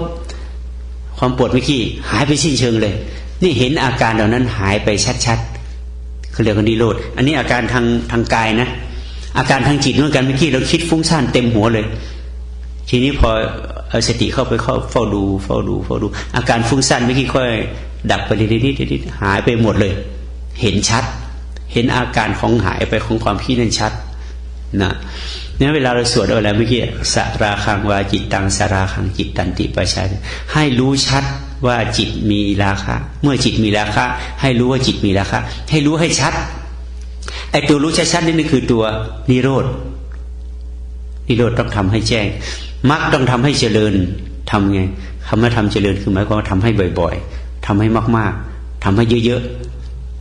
ๆก็หมายความว่าการกำหนดรู้เนี่ยต้องทำให้บ่อยๆทำให้มากๆนั่งทำทั้งวันยังไม่พอนะเวลาจะไปกินน้ำไปทานข้าวก็ต้องกำหนดรู้อีกเพื่อให้ตัวรู้เนี่ยมันเจริญขึ้นเยอะๆท่านเรียกว่ามรรค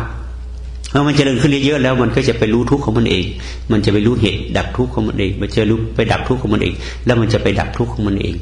เพราะฉะนั้นตัวมรรคก็จะเป็นตัวคุมทั้งหมดในการทำนั้นเราจะเห็นว่าคำสอนของพระพุทธเจ้าเนี่ยสามารถพิสูจน์ความเป็นจริงได้ทุกขั้นทุกตอนถ้าเราเข้าใจนะแต่ถ้าเราไม่เข้าใจเราก็พูดไปงั้นแหละนะตามตำราตามความจำตามสัญญาของเราแต่ถ้าหากว่าเราเข้าใจเราเห็นแจ้งเนี่ยเราก็จะชี้เข้าไปเหมือนกับนักวิทยาศาสตร์ว่าวิทยาศาสตร์เขาพิสูจน์ในเรื่องวัตถุทุกแง่ทุกมุมได้ไงแล้วก็สามารถพิสูจน์ในการเห็นส่วนที่เป็นนามธรรมอย่างนั้นเหมือนกันนะเพราะฉะนั้นในเรื่องของจิตตานุปัสสนามีเรื่องที่จะต้องอันนี้เรื่องของส่วนสลาคังวาเฉยๆนะที่เราพูดเรื่องนี้ว่าความยินดียินร้ายเราจะแปลงความยินดียินร้ายเนี่ยให้เป็นตัวญาณปัญญาได้อย่างไรก็คือเข้าไปกำหนดรู้บ่อยๆเมื่อกำหนดรู้บ่อยๆแล้วมันก็จะทำให้ตัวรู้นั้นเกิดความชำนิชำนาญมากขึ้นเหมือนกับเราท่องหนังสือที่ว่ามาเมื่อกี้เราท่องบ่อยๆมันก็เกิดความจำชำนิชำนาญพอชำนิชำนาญปั๊บมันจะใช้ตัวไหนก็มาได้เลยใช่ไหมจะนึกใช้ตัวไหนก็ได้เลยสติสัมปชัญญะที่เราฝึกบ่อยๆแล้วเวลามีอุปสรรคมีปัญหามีความคิดเกิดขึ้นปั๊บสติก็มาจัดการได้เลยเขาเรียกว่าถ้าหากว่ามีตัวปรุงแต่งมีกิเลสเกิดขึ้นปั๊บแล้วสติสัมปชัญญะมาทันทีนี่เขาเรียกอาการนั้นว่าปรมัตถ์แต่เรามาใช้กับวัตถุว่าอะไรนะออโต้ใช่ไหมมันตัดมันตัดของมันเองเขาเรียกออโต้หรืออัตโนมัติแต่ถ้าเอาไปใช้กับจิตเขาเรียกว่าปรมัตถ์ใช่ว่าปรมัตถ์คือเราทำตัวรู้สึกตัวนี้จนเป็นปรมัตถ์คือมันเกิดเอง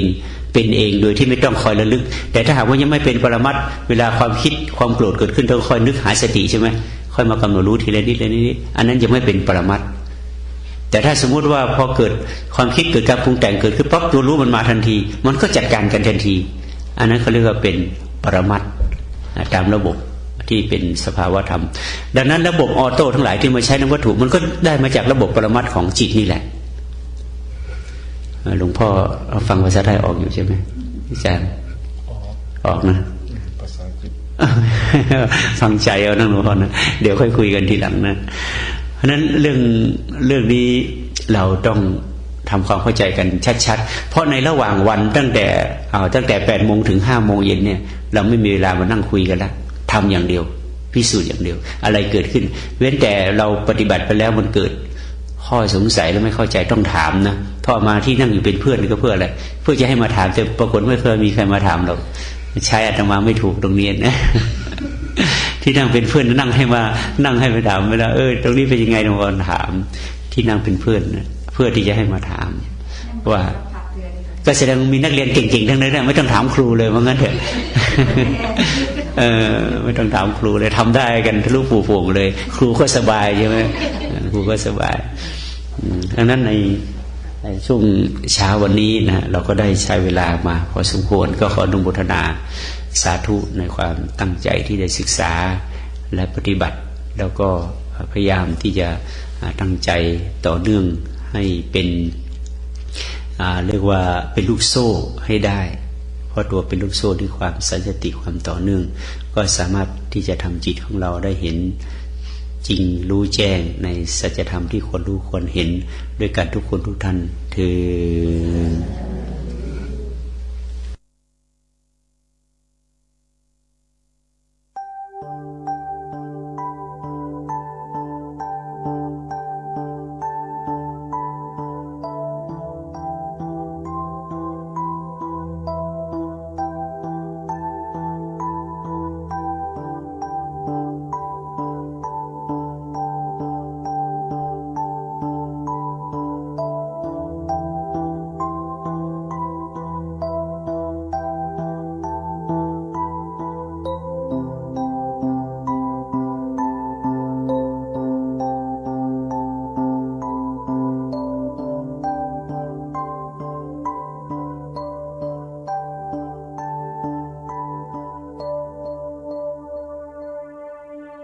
ที่สองของการเก็บอารมณ์ก็จะได้เอาเรื่องของธรรมานุปัสสนามาเล่าต่อเพราะตามที่เราเจริญสติปัฏฐานสี่แต่ละวันแรกก็เจริญกายานุปัสสนาวันที่สองก็เจริญเวทนานุปัสสนาแต่สำหรับวันที่สามที่สี่ที่เราเจริญจิตตานุปัสสนาวันนี้ก็เจริญธรรมานุปัสสนาตามหลักของสติปัฏฐานสี่ทั้งนี้เพื่อให้เราได้ใช้ธรรมะของพระพุทธเจ้าที่ท่านตรัสรู้มาเนี่ยเอาไปใช้ที่เป็นรูปธรรมไม่ใช่อยู่ในคัมภีร์ตำราหรืออยู่ในคำสอนแต่ว่ามันเป็นชีวิตเอาคำสอนของพระเจ้าไปใช้เป็นชีวิตจิตใจนั่นก็หมายความว่าเราจะต้องเข้าใจซะก่อนเมื่อเข้าใจแล้วเราเอาไปใช้ได้ถูก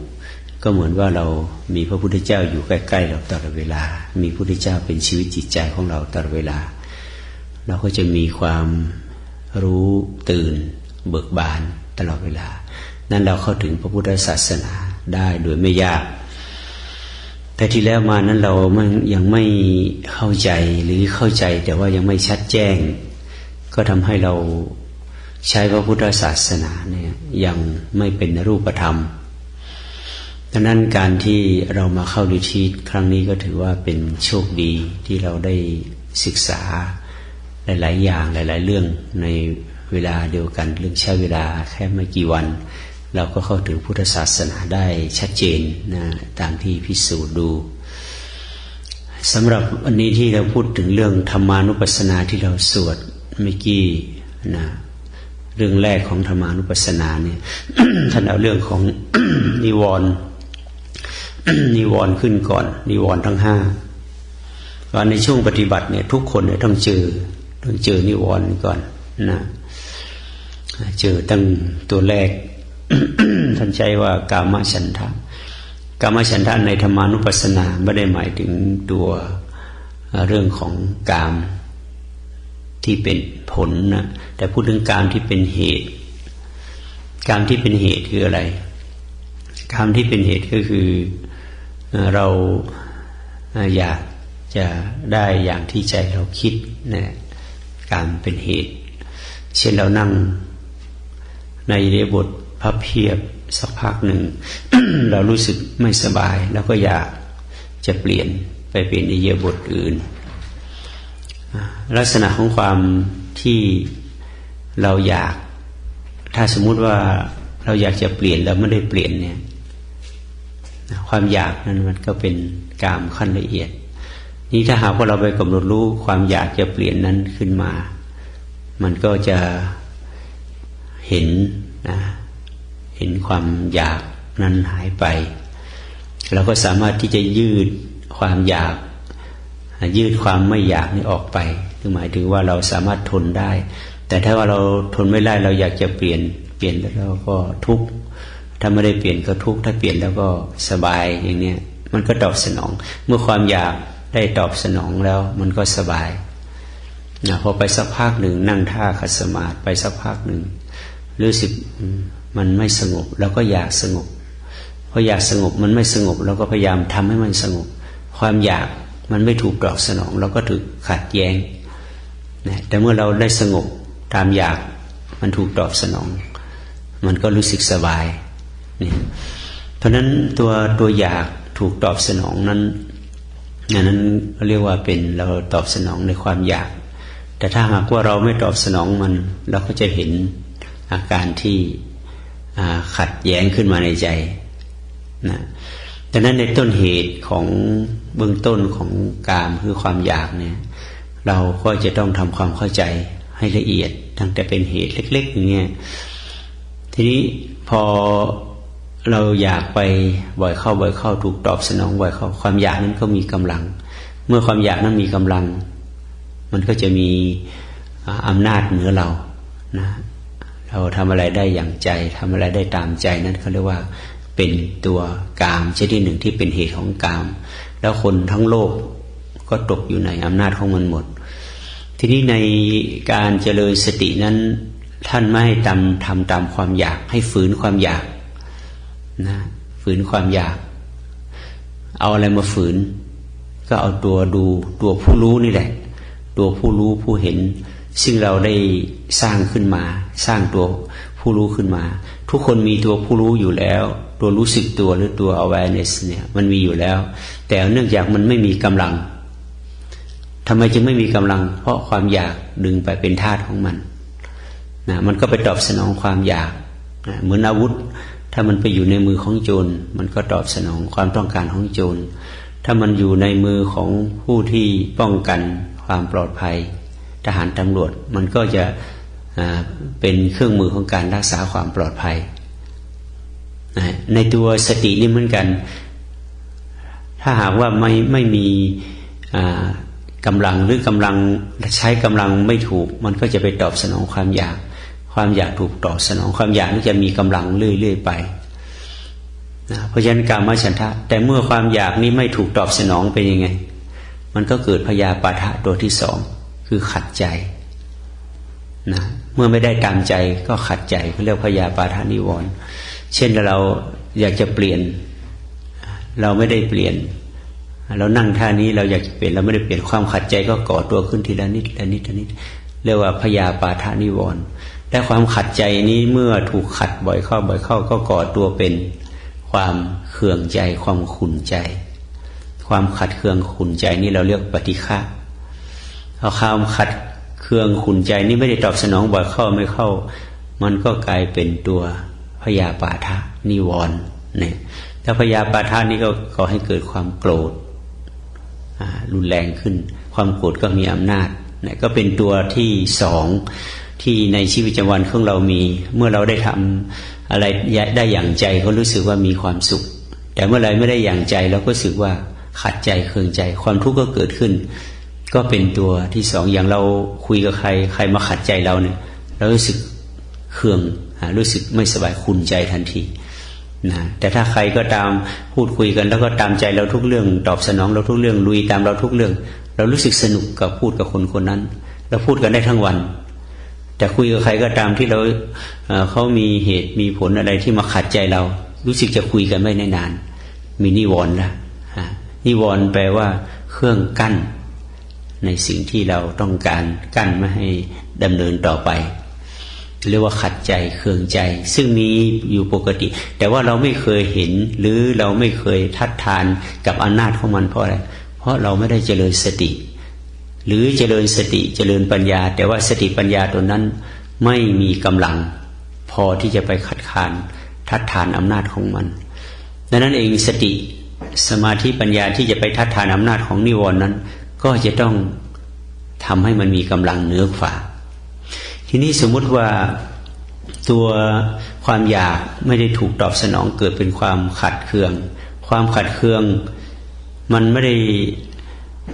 มันถูกตอบสนอง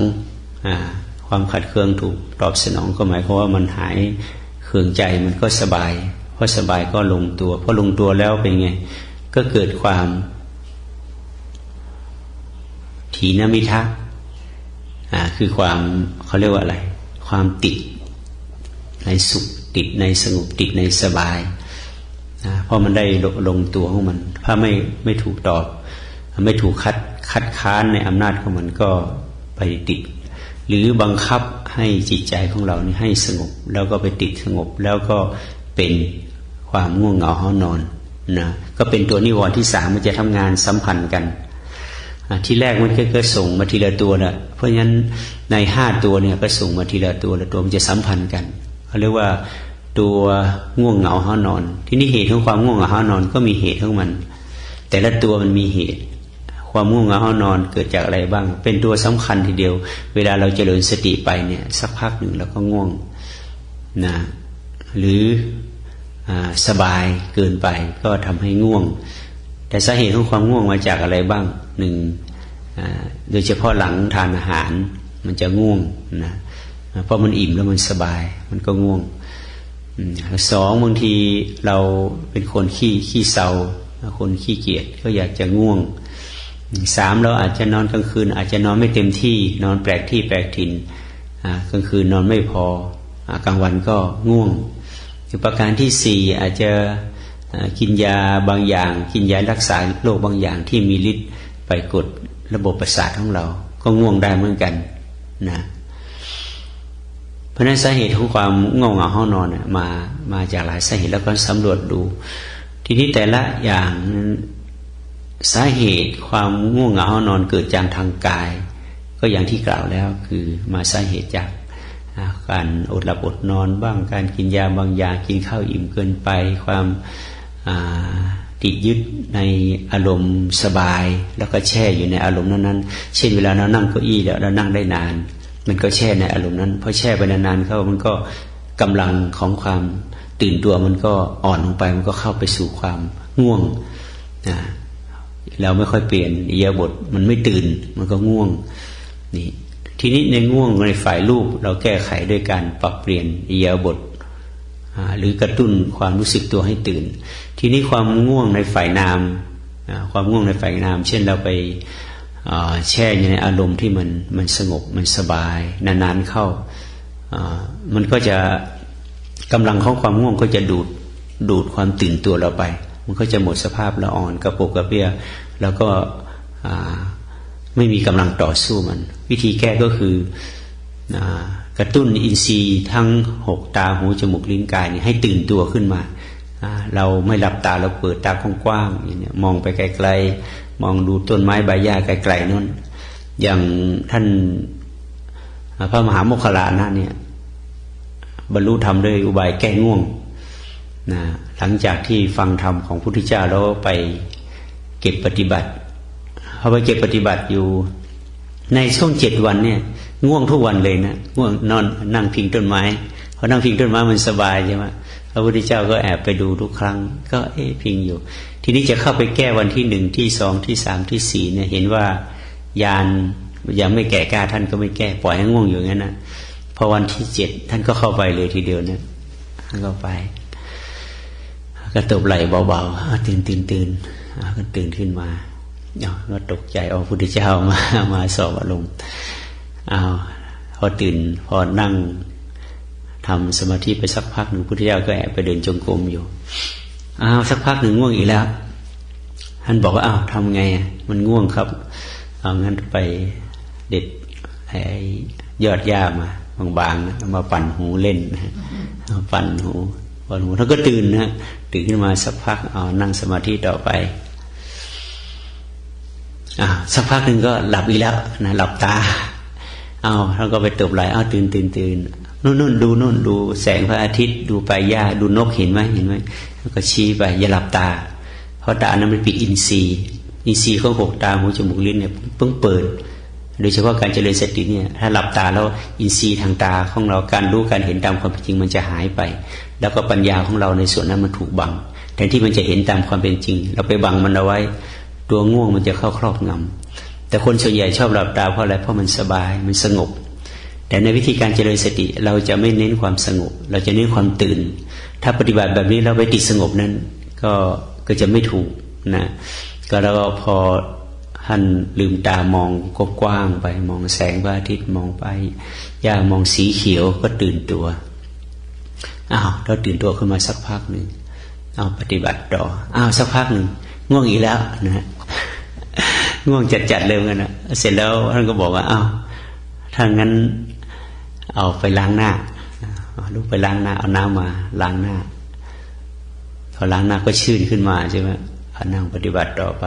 สักพักหนึ่งง่วงอีกแล้วนะง่วงอีกแล้วท่านก็บอกว่าลองนึกถึงอะไรที่เขาเรียกว่าใช้ก็อโลกสัญญานะอโลกสัญญานึกถึงคำพูดคำสวดอะไรที่คล่องปากเช่นว่าคำว่านโมเนี่ยท่องบ่อยๆนโมตัสสะภะคะวะโตให้มันดังๆเพราะเป็นการกระตุ้นอินทรีย์ให้ตื่นสักพักหนึ่งก็หลับอีกแล้วในที่สุดท่านบอกโมคคัลลานะเธอไปนอนได้แล้วงั้นท่านสั่งให้ไปนอนเลยถ้าจะหลับตาแล้วไม่ต้องมานั่งหลับท่านบอกนะต้องไปนอนเลยเสร็จแล้วนอนวิธีนอนก็ไม่ใช่นอนทันทีเลยนะนอนให้นอนตะแคงขวาให้ใช้มือคำตะแคงขวาแล้วก็เหลื่อมเท้าซ้อนกันที่นี่นอนไม่ใช่นอนหงายแบเลยนะนอนตะแคงขวาเอามือค้ำไว้นอนบอกว่าถ้าหากว่ารู้สึกให้หลับไปแต่ถ้ารู้สึกตื่นเมื่อไหร่ให้ตื่นเลยนะอย่าหลับต่อนะว่างั้นนะก็นอนไปสักพักหนึ่งปรากฏว่าขณะนอนเนี่ยถ้านอนตะแคงใช่ไหมเวลามันง่วงนั้นเป็นยังไงมันวูบลงหน้ามันโค้งลงไปใช่ไหมหน้ามันโค้งไปทีนี้ในขณะที่หน้าโค้งไปวูบตัวเนี้ยจิตท่านโพลงเลยฮะพอจิตท่านโพลงขึ้นมาก็ตื่นทั้งหมดเลยทีนี้ตื่นทั้งหมดพุทธิยถาก็ชี้ทันทีว่าไอ้ที่ตลอดเวลาเนี่ยเพราะ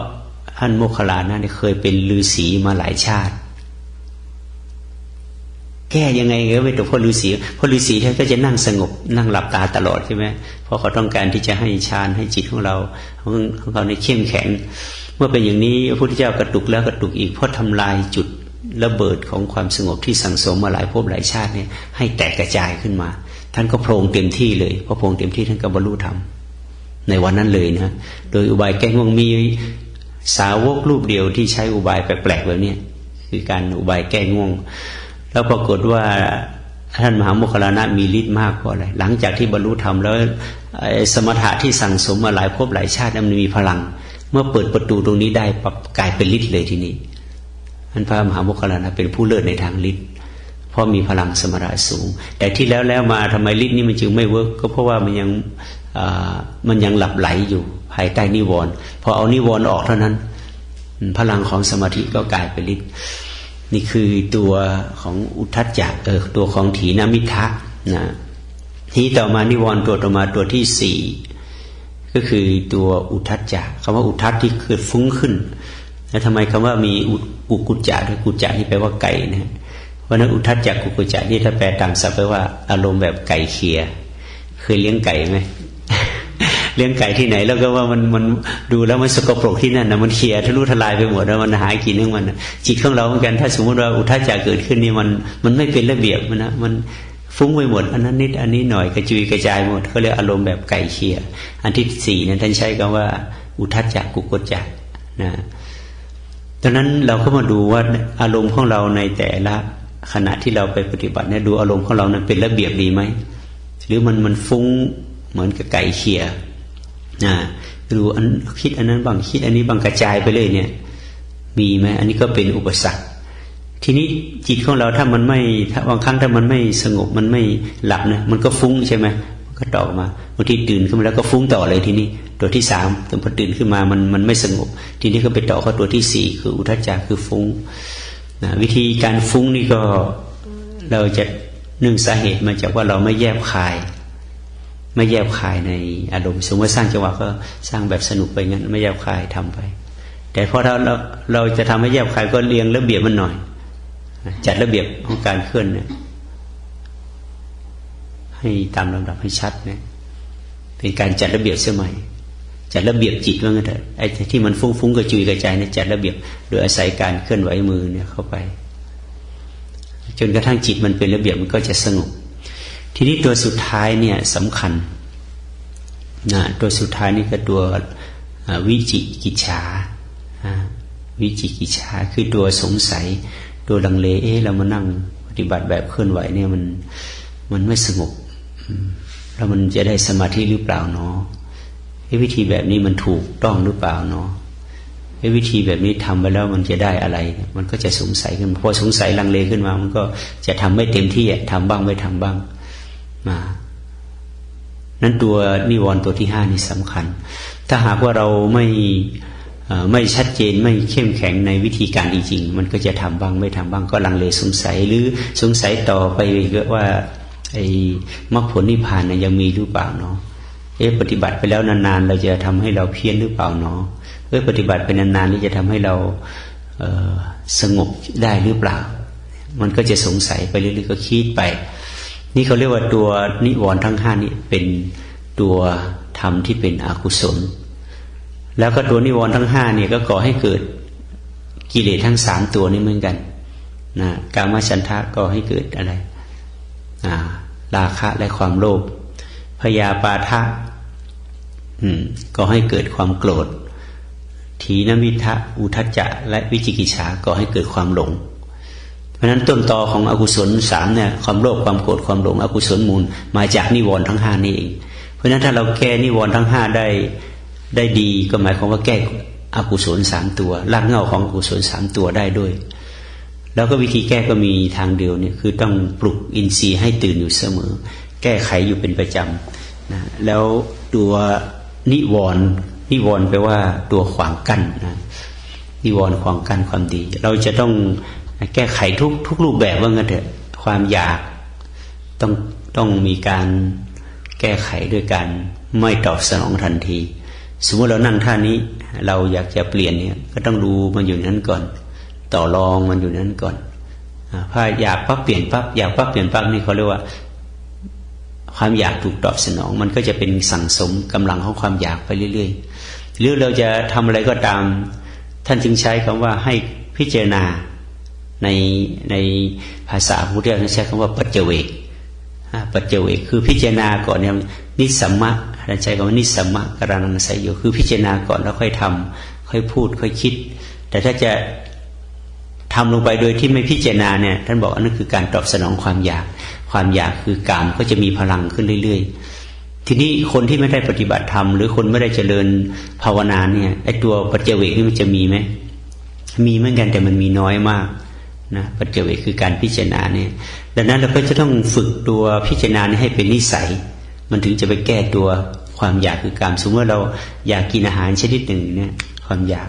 เราก็คิดมุ่งแต่ในเรื่องนี้นะจิตของเราก็จะมุ่งแต่เรื่องนั้นมันก็ย้ำก็จะสั่งเราให้ทำทีนี้ถ้าหากเราเกิดสติขึ้นมาทำไมเราคิดเรื่องนี้บ่อยๆทำไมเราอยากเรื่องนี้บ่อยๆไอ้ตัวได้สติตรงนี้ขึ้นมาเนี่ยมันก็จะถอนความอยากพอลืมพิจารณาพักเอามันกลับไปคิดเรื่องนั้นใหม่อีกแล้วใช่ไหมหรือเราจะคิดจะไปไหนสักแห่งหนึ่ง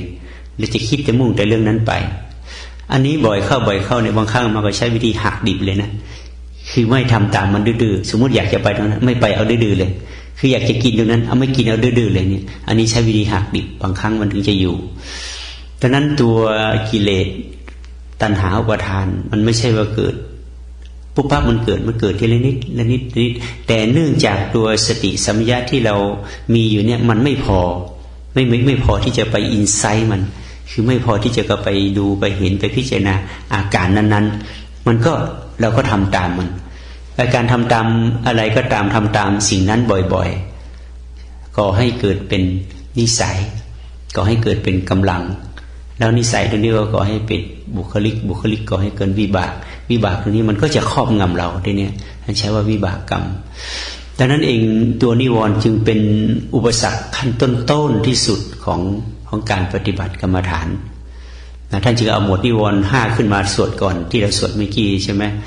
กามฉันทะพยาปาทะถีนมิทะอุทธัจจะกุกุจจะและวิจิกิจฉาท่านเรียกอีกชื่อหนึ่งว่าเสนามาน นิวรณ์ทั้ง5ตัวเนี่ยมารที่มันจะมารบกวนเรามันจะส่งเสนามันมาก่อนส่งความขี้เกียจนี่ก็คือตัวกามฉันทะเขาเรียกชื่อขี้เกียจความขี้เกียจนี่แหละถ้าทำไปไม่อยากจะทำแล้วไม่เบื่อเอาดื้อๆอย่างนั้นแหละนี่ก็เรียกมันส่งตัวนี้มาถ้าส่งตัวนี้มาเรายังขยันทำอยู่ไม่ขี้เกียจมันก็จะส่งสัวอึดอัดขัดเคืองมาไม่สนุกทำแล้วอะไรก็ไม่รู้ไม่สนุกไม่อยากทำตัวนี้มันก็จะส่งตัวนี้มากวนเราบ่อยๆเข้าพอเราไม่มีสติแล้วก็จะทำตามมันไม่สนุกก็เลิกไปทำเรื่องอื่นดีกว่ามันก็จะเราก็ตามมันไปเรื่อยๆโดยที่เราไม่เฉลียวใจเลยนะว่ามันเป็นลูกน้องของมารไม่เฉลียวใจแม้แต่นิดเดียวเลยเพราะเนื่องจากว่าสติของเราไม่แหลมคมพอหรือบางทีเรานั่งไปนานๆโดยเฉพาะทานข้าวใหม่ตอนกลางวันโดยเฉพาะวันนี้จะง่วงมากนะเพราะตอนกลางวันอาหารจะเยอะเพราะว่านะอันนี้หลวงพ่อจะเอาว่าถึงแจ้งมาแล้วเพราะฉะนั้นต้องระวังตรงนี้นะทีนี้ต้องอะไรที่มันจะตักเยอะๆก็ตักน้อยๆหน่อยน้องๆเนี่ยมันทำจะตักหลายชิ้นก็สักน้อยๆชิ้นหน่อยในวิธีคือยั้งตัวเองเพราะอย่าตอบสนองมันทันทีเราอย่าเชื่อตามมันนะเราก็ต้องทานพอทานน้อยๆมันก็ย่อยไวนี่วิธีแก้มารเทนามารแต่ละตัวก็คือใช้สติเท่านั้นในวิธีการอีกอย่างหนึ่งก็คือเราไม่ตอบสนองทันทีเมื่อสิ่งนั้นเกิดขึ้นเราดูมันก่อนพอดูมันแล้วก็ต่อรองกับมันอย่างสมมติอย่างง่ายๆอย่างเรานั่งท่านี้นั่งสมมติเรานั่งท่านี้นานเข้ามันก็เกิดการตึงการปวดการเมื่อยทีนี้การจะเปลี่ยนเนี่ยเราไม่ได้ห้ามการเปลี่ยนอิริยาบถแต่ให้พิจารณาแล้วพิจารณาอีกก่อนที่จะเปลี่ยนดูแล้วดูอีกก่อนที่จะเปลี่ยนกำหนดแล้วกำหนดอีกก่อนที่จะเปลี่ยนตรงนี้เพื่ออะไรเพื่อฝึกทักษะฝึกนิสัยของการมีสติคือก่อนที่จะลุกก่อนที่จะเดินก่อนที่จะไปจะมานี่เราก็ใส่ตัวการพิจารณาตรงนี้คือมีสติเท่านั้นที่จะทำได้นะดังนั้นเองในตัวนิวรณ์อันนี้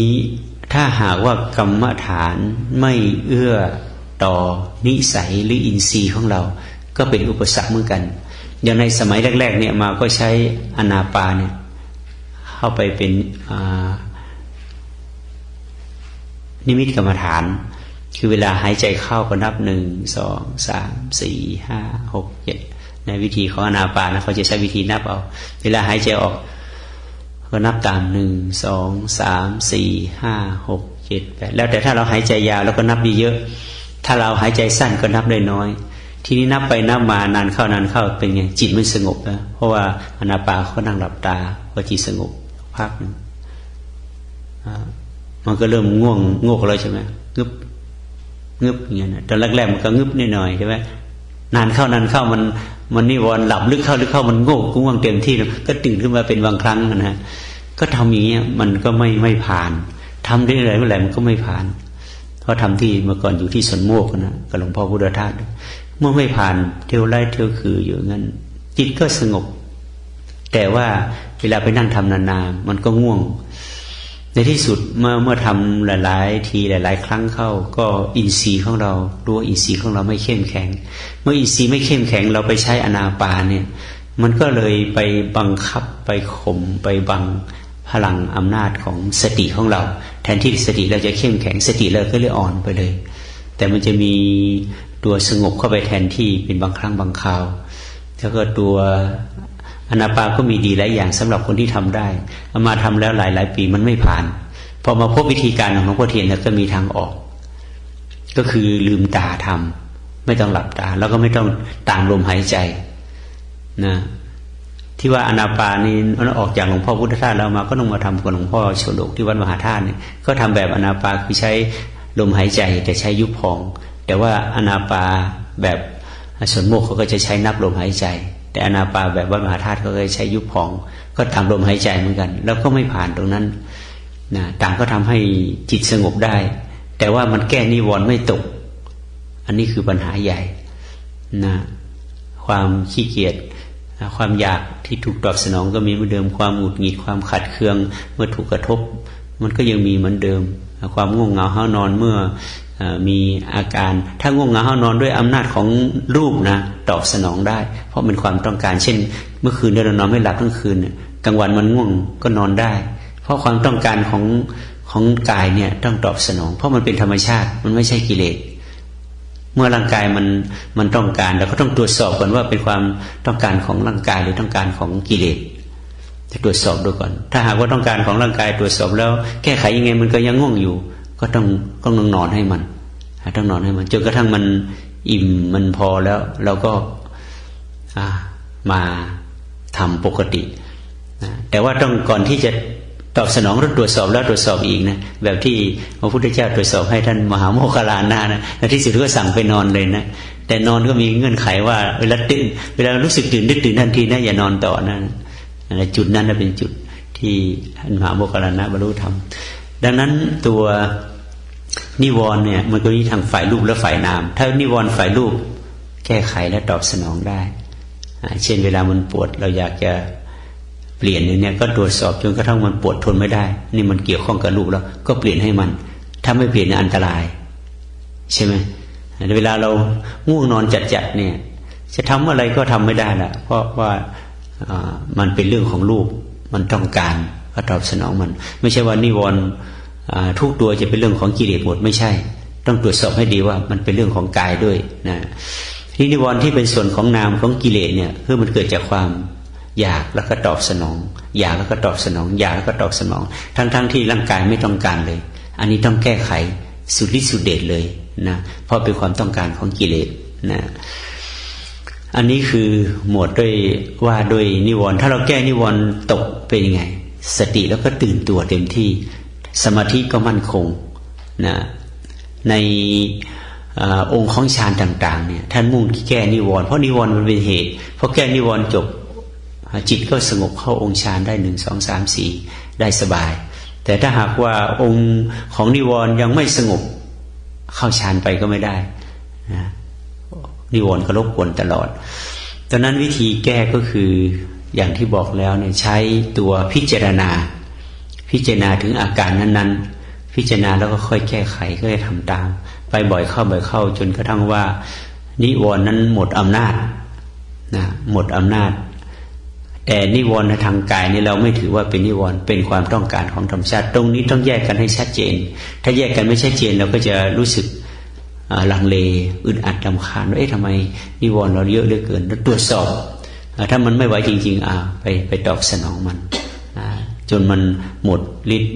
ของร่างกายที่ต้องการแล้วก็มาทำความเพียรต่อนะฉะนั้นหมดต้นที่สุดในธรรมานุปัสสนาท่านจึงเอาตัวนิวรณ์5เนี่ยเข้ามาก่อนเพราะมันเป็นเหตุที่ทำให้ธรรมะส่วนต่างๆไม่ก้าวหน้าเพราะนิวรณ์เป็นตัวกั้นนะแต่ถ้าหากว่าทะลุผ่านนิวรณ์นี้ไปได้ธรรมะส่วนต่างๆก็จะดำเนินไปด้วยดีนะทีนี้ต่อมาในหมวดของธรรมานุปัสสนาท่านพูดถึงเรื่องว่ารูปเวทนาสัญญาสังขารวิญญาณเนี่ยถ้าหากว่าเราไม่เข้าไปรู้ถึงตัวของมันไม่รู้ตัวรูปไม่รู้ว่าไอ้รูปนี่มันเกิดขึ้นมาได้อย่างไรไม่รู้ไอ้รูปนี่มันแตกสลายดับไปได้อย่างไรถ้าเราไม่เข้าไปพิจารณาถึงอาการทั้ง3เนี่ยอุปาทานมันเข้าไปอุปทานคือไปสำคัญมั่นหมายรูปในที่นี้เอารูปประขันก่อนนะรูปประขันในส่วนที่เป็นความคิดมันคิดขึ้นมาเนี่ยเราต้องรู้ว่าไอ้ความคิดนี่เกิดขึ้นมาได้อย่างไรส่วนใหญ่เราจะหันได้เห็นอย่างนี้ไหมพอความคิดเกิดขึ้นมาปั๊บเนี่ยเราเห็นอันนี้ความคิดเราเห็นอย่างนี้ไหมไม่เห็นนะมันคิดไปเลยนะเป็นเรื่องเป็นราวไปตั้งเยอะแล้วถึงจะรู้ว่าตัวเองคิดนะเห็นมันไม่ทันนะนี่เขาเรียกว่าไม่รู้ที่เกิดของมันเรียกว่ารูปัสสะสมุทัยโยนะแล้วก็เวลาเราคิดมันหมดไปเนี่ยเราเคยเห็นมันดับไปได้อย่างไรเคยเห็นชัดๆไหมความคิดมันสลายตัวไปเหมือนแล้วก็เฟดบนจอหนังจอทีวีเนี่ยเห็นอย่างนั้นไหมไม่มันหมดก็หมดไปเลยเราก็ไม่ได้ตามดูว่ามันหมดอย่างไรนะนี้เราไม่รู้เขาเรียกว่ารูปัสสะอัตถังคโมคือไม่รู้การดับของมันเมื่อไม่รู้ตัวความคิดไม่รู้จักเหตุเกิดของความคิดไม่รู้การดับความคิดอุปาทานมันจะเข้าอุปาทานขันธ์นะรูปูปาทานขันโธขันธ์อันเป็นที่ตั้งของความยึดมั่นคือรูปใช่ไหมเราไปสำคัญมั่นหมายเป็นรูปเวทนูปาทานขันโธ ขันธ์อันเป็นที่ตั้งของความยึดมั่นคือเวทนาสัญญูปาทานขันโธขันธ์อันเป็นที่ตั้งของความยึดมั่นคือสัญญาสังขารูปาทานขันโธขันธ์อันเป็นที่ตั้งของความยึดมั่นคือสังขารแล้วก็วิญญาณูปาทานขันโธขันธ์อันเป็นที่ตั้งของความยึดมั่นคือวิญญาณเราไปสำคัญรูปเวทนาสัญญาสังขารวิญญาณเป็นเราอุปาทานมันถึงเกิดแต่ต่อเมื่อเรามีสติกำหนดรู้ไอ้ความคิดเกิดมาได้ไงไอ้ตัวเนี้ยฉันไม่เคยเห็นแก่เลยเกิดมาได้ไงพอตั้งสติดูมันปั๊บมันยังอยู่ไหมพอสติเราแรงพอมันก็หายทันทีเราก็รู้กันเกิดขึ้นแล้วหายไปของมันนี่พอสติเข้าไปกำหนดรู้ความคิดนั้นปั๊บถ้าสติแรงพอมันหายไปทันทีแต่ถ้าสติมันแรงไม่พอมันก็ยังคิดอยู่เหมือนเดิมใช่ไหมเช่นว่าพรุ่งนี้เราจะกลับนี่จะกลับยังไงนอเราจะได้กลับไหมนอถ้าเกิดเครื่องมันไม่ออกละฝนตกหนักอย่างคิดแล้วทีเนี้ยมันก็มาเป็นเรื่องเลยใช่ไหมเราไม่ทันตั้งตัวเลยมันมาได้ยังไงความคิดอันนี้ใช่ไหมเพราะฉะนั้นพอรู้มันมาปั๊บตั้งสติเลยนี่ความคิดนี่ถึงจะดูไม่ทันตอนต้นเอาตอนกลางไม่ทันตอนกลางเอาตอนปลายถ้าไม่ทันทั้งต้นทั้งกลางทั้งปลายเป็นไงเข้าไปมาเลยget in เลยว่างั้นเข้าไปในความคิดเต็มที่เลยแล้วก็คิดไปถึงความคิดนาทีแรกไม่ทันก็ขอให้ทันนาทีที่สองนาทีที่สองไม่ทันขอให้ทันนาทีที่สามทีที่จบทั้งเรื่องเลยไม่ทันสักนาทีเลยเป็นไงอุปทานมัดแล้วเลยมัดแล้วมัดอีกเนี่ยอุปทานในขันธ์ห้าเพราะนั้นท่านบอกว่าถ้าคนไหนเท่าทันในอุปทานในขันธ์ห้าได้คนนั้นก็จะเรียนจบพระพุทธศาสนาทำไมจึงพูดอย่างนั้นพุทธธรรมนายบอกว่าไงว่าเมื่อถึงการเวลาหนึ่งแล้วเนี่ยพุทธศาสนาถึง 5,000 ปีใช่ไหมแล้วอะไรจะเกิดขึ้นเมื่อพุทธศาสนา 5,000 ปีบอกว่าพระธาตุของพุทธเจ้าที่นำไปสถิตในที่ต่างๆเนี่ยจะ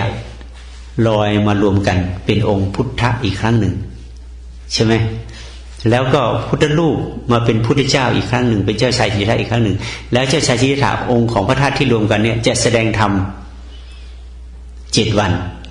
แล้วภายใน7 วันนี่หมายความคนมีบุญกุศลจะไปรวมกันตรงนั้นเพราะหลังจากนั้นแล้วโลกธาตุจะแตกสลายนะแล้วก็แสดงธรรมภายใน7 วันเพราะว่าคนไหนมีปัญญามากที่สุดก็จะบรรลุธรรมเป็นพระอรหันต์ในวันนั้น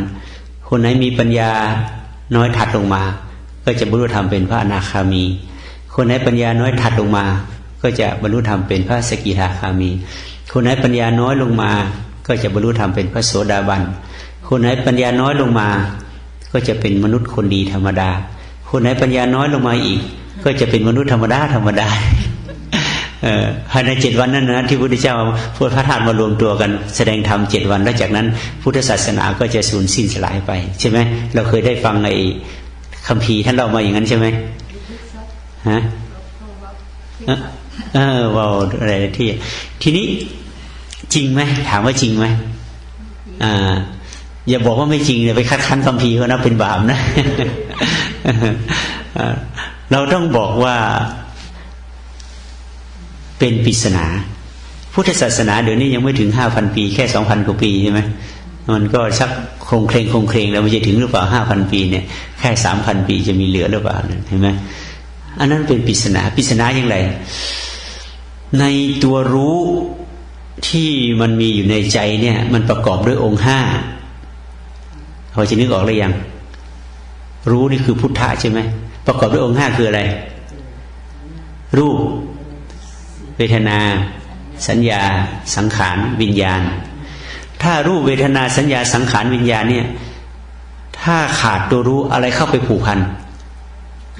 อุปทานขันธ์แล้วอุปทานขันธ์เนี่ยคือตั้งแต่กามุปาทานทิฏฐุปาทานอัตวาทุปาทานศีลพัตตุปาทานอุปทานทั้ง4ตัวนี้ไปพันความยึดมั่นในกามความยึดมั่นในทิฏฐิความเห็นความยึดมั่นในอัตตาตัวตนความยึดมั่นในคุณงามความดีเป็นอุปทานมันไปพันขันธ์ทั้ง5เราเมื่อพันขันธ์ทั้ง5เราอุปทานตัวนี้มันก็ไปรับใช้อะไรขันธ์5ตัวนี้ไปรับใช้อะไรรับใช้กิเลสเมื่อรับใช้กิเลสมันก็เป็นทุกข์ใช่ไหมทีนี้ในกรณีที่เรามาเจริญสติสมาธิปัญญาเมื่อเข้าไปรู้ขันธ์ของเราความคิดทั้งท่าจะทำจะเกิดเป็นรูปขันธ์ใช่ไหม สัญญาเวทนาสัญญาสังขารตามมาทีนี้สติเข้าไปรู้ปั๊บเนี่ยความคิดมันจะพันขันตัวนั้นได้ไหมพันไม่ได้มันหลุดใช่ไหมพอเจอความคิดตั้งตัวขึ้นมาเมื่อไหร่แต่ถ้าหากความคิดนั้นที่ประกอบด้วยอวิชชาเป็นความคิดที่จะก่อให้เกิดทุกข์ถ้าสติเข้าไปรู้ทันอุปทานก็จะหลุดแต่ถ้าหากว่าความคิดวันนี้หลังจากที่เราทานอาหารแล้วเราจะเจริญสติรวมกันนะเราก็จะทำยังไงไอ้การคิดด้วยสติเพื่อที่ให้เกิดเรื่องเกิดราวที่ดีเนี่ยเป็นอุปทานไหมความคิดที่สอดคล้องกับความเป็นจริงด้วยสติเราเรียกความคิดชนิดว่าอะไรปัญญานี่ต้องแยกกันให้ออกนะความคิดจะเป็นสังขารกับความคิดจะเป็นปัญญาความคิดอะไรก็ตามที่สอดคล้องเหตุการณ์ที่เป็นจริงที่จะต้องทำเนี่ยไม่งั้นคนเราไม่คิดเลยมันก็ไม่ต้องทำมาหากินเลยมันก็ผิดใช่ไหมเราจะต้องมีแผนมีโครงการมีแผนมีอะไรล่วงหน้าแต่สอดคล้องกับความเป็นจริงความคิดรูปชนิดนั้นตอบสนองอะไรตอบสนองสติปัญญาตอบสนองสติปัญญาคิดด้วยสติปัญญามันเป็นอะไรเป็นธรรมแล้วก็ทำตามความคิดชนิดนั้นทำให้เกิดทุกข์ไหมไม่ทุกข์เพราะมันเกิดด้วยสติและด้วยปัญญาความทุกข์ก็ดับไปแต่ความคิดที่เกิดขึ้นโดยที่ไม่สอดคล้องกับความเป็นจริงคิดขึ้นมาลอยๆไม่มีความจำเป็นต้องคิดแต่ก็คิดความคิดชนิดนั้นแหละเรียกว่าอวิชชา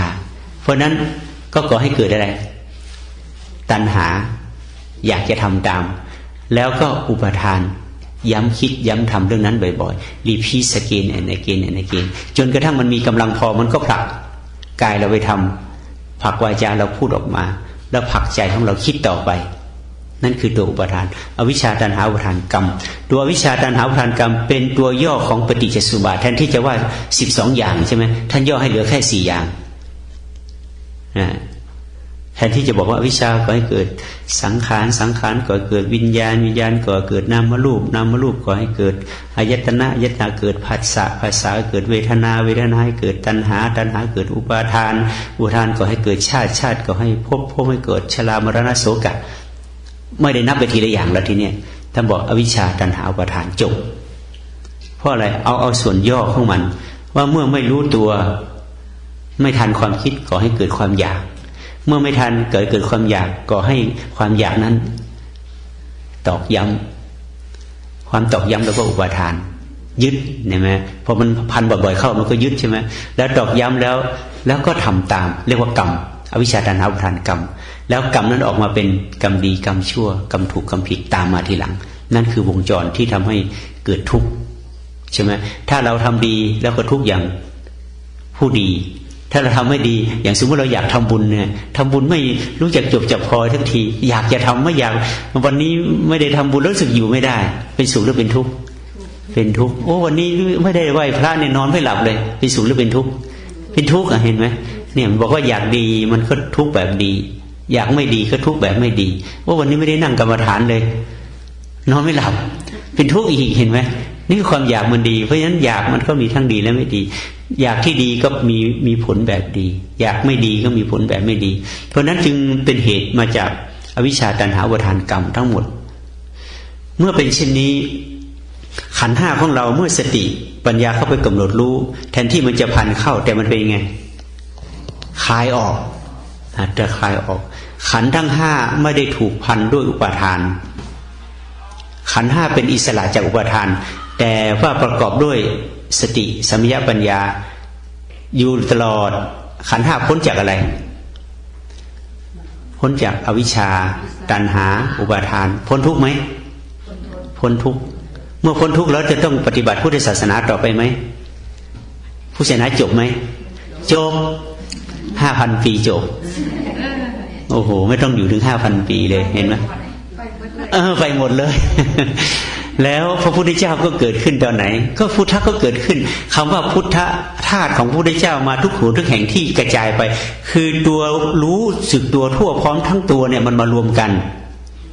ไม่ใช่พระธาตุอยู่ตรงนั้นนะเขาไปไว้ตรงนั้นนะโอ้เดี๋ยวนี้จะสารีริกธาตุยิ่งเยอะเลยนะยิ่งเพิ่มขึ้นเรื่อยๆหมายถึงธาตุรู้พุทธธาตุ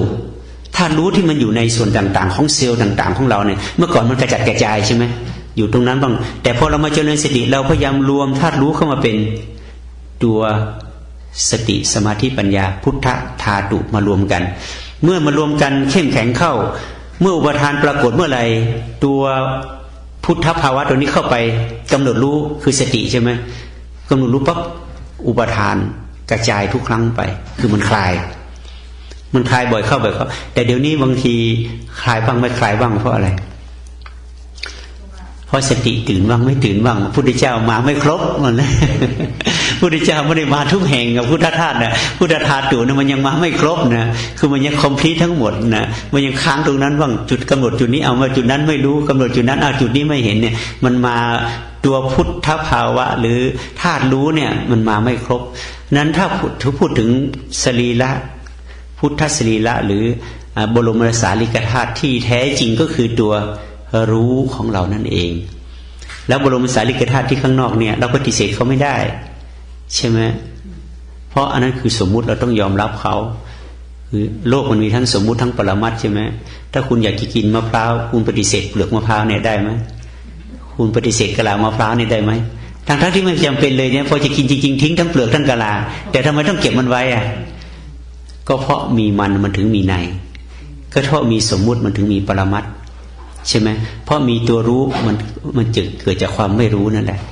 วิชาก็เกิดจากอวิชชาถ้าไม่มีอวิชชาในวิชาเกิดได้ไหมไม่ได้ถ้าไม่มีมืดในสว่างเกิดได้ไหมอันนี้คือธรรมชาติของมันนะนั้นที่ว่าอุปทานในขันธ์ห้าก็ได้แก่เอามาเป็นถ้าหากว่าเราจะท่านจะบอกว่าเนี่ยเอาอุปทานออกจากขันธ์ห้าเนี่ยแล้วพุทธศาสนาก็จบท่านสอนแค่นี้คำสอนนี้จะอยู่ได้ไหมไม่ได้เพราะอะไรเดี๋ยวมันก็ลืมนะแต่พอเอามาผูกพันว่าเป็นพุทธธรรมนายนะ5,000 ปีจะเกิดนั้นขึ้นมาเป็นเรื่องเป็นราวมันก็ผูกเป็นนิทานขึ้นมาแล้วก็จำได้อันนั้นคืออะไรคือเปลือกของมันหุ้มเนื้อตัวปรมัตถ์นี้เอาไว้เพราะในพุทธศาสนาจึงมีชาดกมากมายเพื่อสร้างเปลือกขึ้นมาห่อหุ้มตัวปรมัตถ์นี้เอาไว้ถ้าจะสอนแต่ปรมัตถ์อย่างเดียวพุทธศาสนาอยู่ไม่ได้ก็เหมือนกับว่าจะเอา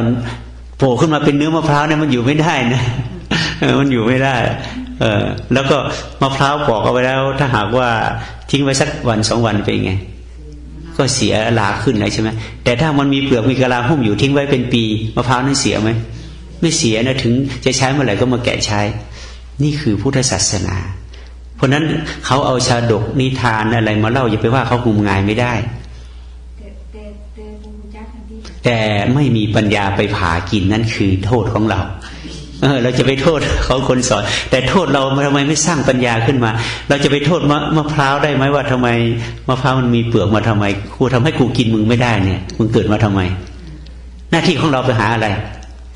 หามีดมาหาเครื่องมือมาคือหน้าที่ของเราไม่ใช่ตำหนิมะพร้าวว่ามันมีเปลือกเยอะนะยิ่งไปเจอทุเรียนเนี่ยนะ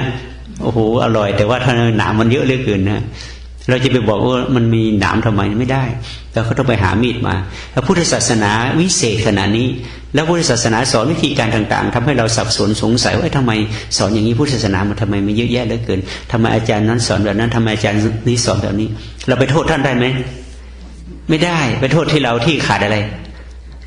ขาดปัญญาเราจะต้องมาพัฒนาปัญญาให้เกิดขึ้นแล้วเราจะรู้ว่าท่านสอนถูกสอนผิดท่านสอนใช้ได้หรือไม่ได้อยู่ที่เราไม่ใช่อยู่ที่ท่าน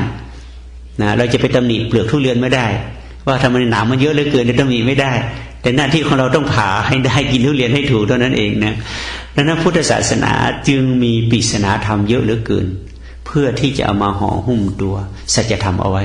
ยิ่งมีปริศนามากก็หมายความว่าไอ้เนื้อในมันต้องดีแน่เพราะเปลือกมัน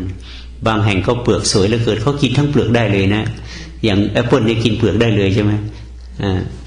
ดังนั้นพุทธศาสนามีลักษณะที่หลายรูปแบบที่เราจะต้องหมดเวลาอีกแล้วเนาะพูดไปจะหมดเวลานั้นเองอุปทานในขันธ์ห้าเมื่อกี้ใช่ไหมเราว่าถึงนิวรณ์แล้วก็อุปทานในขันธ์ห้าเรื่องของธรรมานุปัสสนาว่ารูปัสสะอิติรูปังที่เราสวดเมื่อกี้อิติรูปังรูปเป็นอย่างนี้ให้รู้จักความคิดเป็นอย่างนี้นะให้รู้จักหน้าตามันให้ดีอันนี้เราก็ไม่เคยรู้จักเลยปุ๊บปั๊บมาก็พาเราคิดไปเลยนะ ปุ๊บปั๊บเราก็พาเราคิดพอมันจะคิดมันจึ้งขึ้นมาก่อนเหมือนเราดูภาพสไลด์ใช่ไหมพอเปิดขึ้นปั๊บภาพมันจะนิ่งก่อนพอหลังจากนิดเดียวภาพมันก็จะเวิร์กเป็นละครออกไปเป็นเรื่องเป็นฉากเป็นฉากเป็นฉากดังนั้นเราอยากจะให้มันช้าทำไงก็กดปุ่ม slow motion ใช่ไหมslow motion ก็จะเห็นทีละภาพปั๊บปั๊บปั๊บปั๊บพอรูปเกิดขึ้นมาเหมือนภาพ slow motion นิ่งพอเวทนาขึ้นมาภาพเคลื่อนแล้วสัญญาสังขารวิญญาณเป็นเรื่องเป็นราวเลยทีนี้นั่นคือความคิดปุ๊บขึ้นมาภาพเกิดขึ้นนึกถึงพ่อภาพของคุณพ่อปรากฏในใจแค่เสี้ยววินาทีเดียวจากนั้นเป็นเรื่องเป็นราวเลยใช่ไหมมูฟเป็นเรื่องเป็นราวเพราะมอนิเตอร์ของเวทนาสัญญาสังขารวิญญาณหมุนภาพนั้นให้เป็นไปแต่พอตัดสัญญาสังขารเวทนาสัญญาสังขารวิญญาณภาพนั้นกลับมาเป็นภาพคุณพ่อเหมือนเดิมนิ่งเหมือนภาพถ่ายเลยแต่พอสัญญาสังขารสัญญาเวทนาสัญญาสังขารวิญญาณทำงานปั๊บภาพนั้นเวิร์กทันทีเลยเป็นภาพไม่ใช่ภาพถ่ายแล้วเป็นภาพวิดีโอเลยทีนี้เพราะฉะนั้นอันนี้เขาเรียกเป็นความถี่ของจิตความถี่ของจิตมันสูงมากจนสามารถที่จะทำให้เรื่องราวต่างๆผสมผสานเกิดขึ้นในจิตแต่ความถี่ในฟิล์มของวิดีโอหรือของหนังเนี่ยแค่24ภาพต่อวิถ้าเป็นหนังก็35ภาพต่อวิใช่ไหมความเร็วของมันแต่จิตของเรานั่นพอเกิดขึ้นปั๊บมันเวิร์กได้ทันทีเลยนะแต่ถ้าสมมุติว่าใน35ภาพต่อวิอย่างสมมติว่าอย่างสมมติภาพเคลื่อนอย่างนี้เนี่ยพอเราสโลว์โมชั่นเป็นไงปั๊บปั๊บปั๊บปั๊บปั๊บปั๊บกว่าจะสำเร็จลงไปท่าหนึ่งถ้าเป็นภาพทีวีก็24แต่เป็นภาพหนังก็35แต่เป็นภาพของจิตเลยเป็นอินฟินิตี้ไม่รู้ว่ามันมีกี่ร้อยกี่พันขนาดพุทธเจ้าที่ใช้คำว่าลัดนิ้วมือเดียวนี่วิธีภาษาของท่านคือลัดนิ้วมือเดียว มันจับไม่ทันเลยนะมันไม่ปั๊บปั๊บปั๊บมันไม่ได้ดังนั้นความไวของความถี่ที่เกิดขึ้นในจิตมันสูงเป็นอินฟินิตี้เนี่ยแล้วทำให้เราหลงว่าอันนั้นคือของจริงใช่ไหม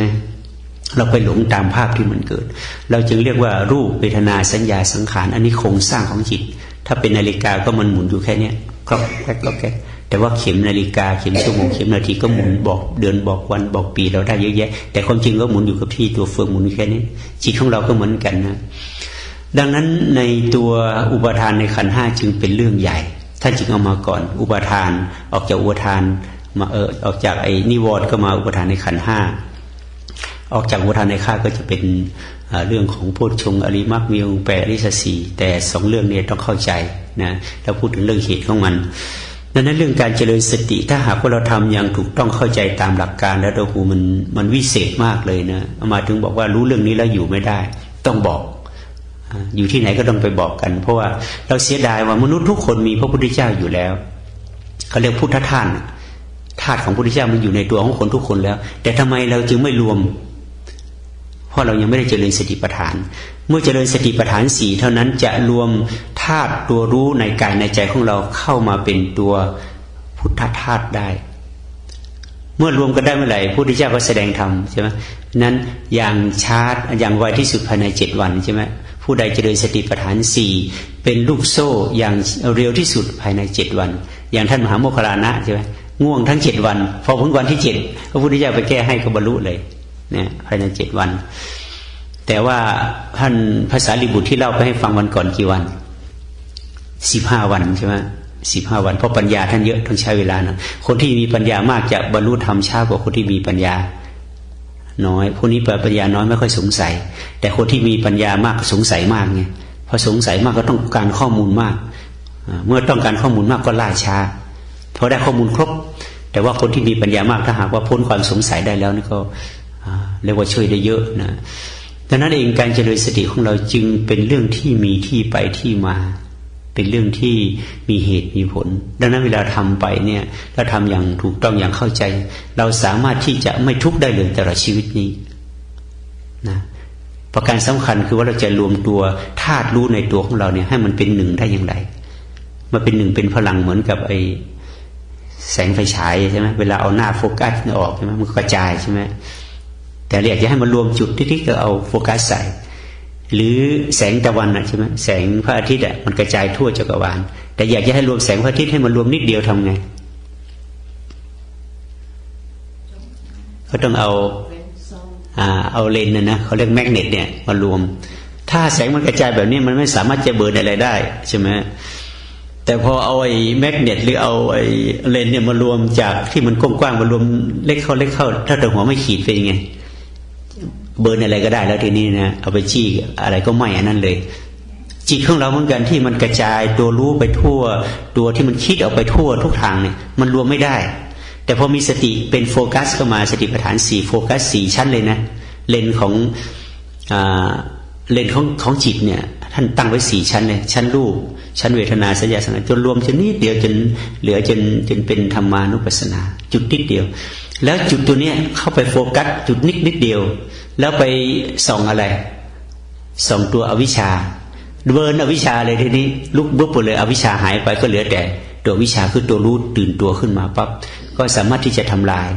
เขาใช้คำว่าอานาปีอัตตาปีใช่ไหมคือตัวเบิร์นตัวนั้นอัตตาปีสติมาสัมปชานุตัวอัตตาปีนี่คือตัวจุดเบิร์นข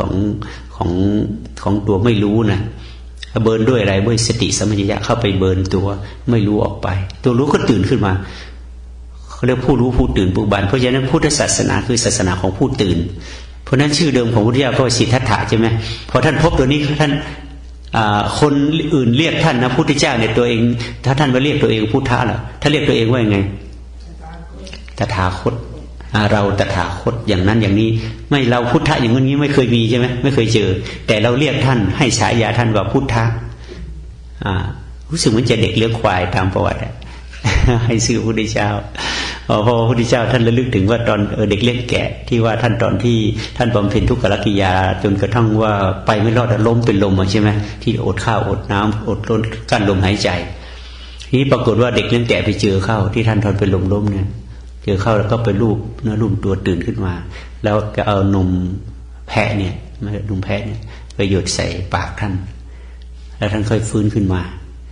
พอฟื้นขึ้นมาทีนี้พอหลังจากท่านบรรลุธรรมแล้วท่านก็ตามหาเด็กเลี้ยงแกะคนนี้ว่ามีคุณต่อท่าน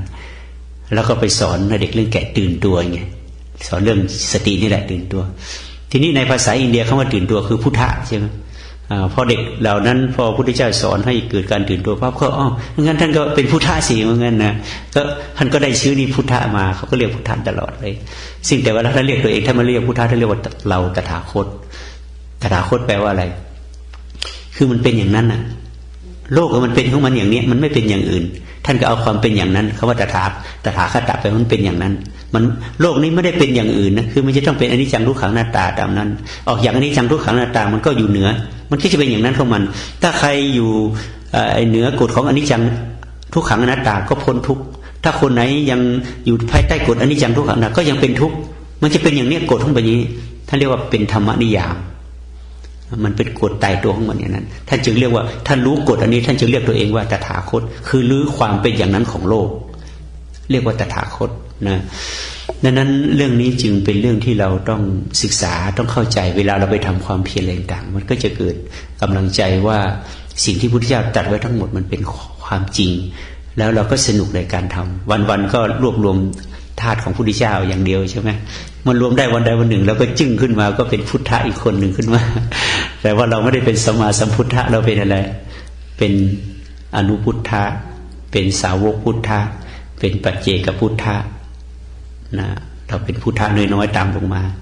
แต่ถ้าหากว่าพ้นจากสมัยนี้ไปใครไปศึกษารู้เองเห็นเองเข้าใจเองแต่สอนไม่ได้เราเรียกว่าปัจเจกพุทธะแต่คนใดเข้าใจเองเห็นเองรู้เองเข้าใจเองแล้วสอนได้ด้วยเขาเรียกว่าสัมมาสัมพุทธะแต่คนไหนเรียนรู้ตามครูบาอาจารย์เรียนรู้ตามคำพีแล้วบรรลุธรรมได้เขาเรียกว่าสาวกพุทธะนะก็เป็นพุทธะเหมือนกันแต่ว่าเป็นชื่อไปตามนั้นนะเพราะฉะนั้นวันนี้เราพูดถึงเรื่องธรรมานุปัสสนาก็ได้สาระดังที่กล่าวมาก็ขออนุโมทนาสาธุในความตั้งใจที่เราจะเพียรพยายามในการใช้ศึกษาเรียนรู้และเข้าใจจนสามารถเห็นเส้นทางที่นำไปสู่มรรคผลนิพพานจิตของเราก็จะหลุดพ้นเป็นอิสระเป็นไม่มีทุกข์ด้วยกันทุกคนทุกท่านเถิดโยโสภควาอะระหังสัมมาสัมพุทโธพระผู้มีพระภาค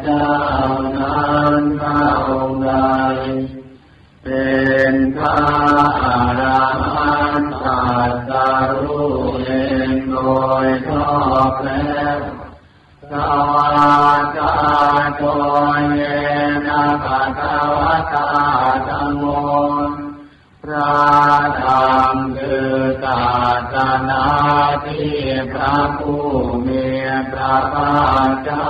นั้นทรงไว้ตรัสไว้ดีแล้วสุปฏิปันโนยะถาภะคะวะโตสาวกสังโฆพระสงฆ์คือผู้ทรงธรรมวินัยซึ่งเป็นสาวกของพระผู้มีพระภาคเจ้านั้นหมู่ใดเป็นผู้ปฏิบัติดีแล้วตามมายังพระภะวันตังจะธรรมันจะสังฆังอิเมหิตากาเรหิยาคาระหังนาโรติเตหิอาภิปุณยามะข้าพระเจ้าขอบูชาอย่างยิ่งซึ่งพระผู้มีพระภาคเจ้าพร้อมทั้งพระศาสดาและพระอริยสงฆ์เจ้าทั้งหลายด้วยเครื่องสักการะเหล่านี้ข้าพระเจ้าได้ยกขึ้นปฏิสถานไว้ดีแล้วใน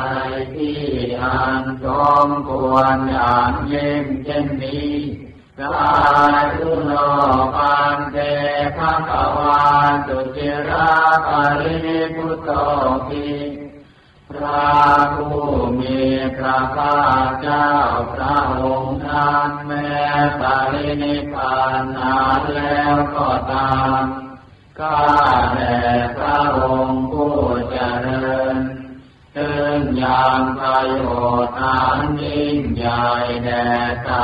ธุชนทั้งหลายปาฏิมาชนกานุกรรมปมาณตาอิเมตกาเรทุกตาปนาคาลภูเต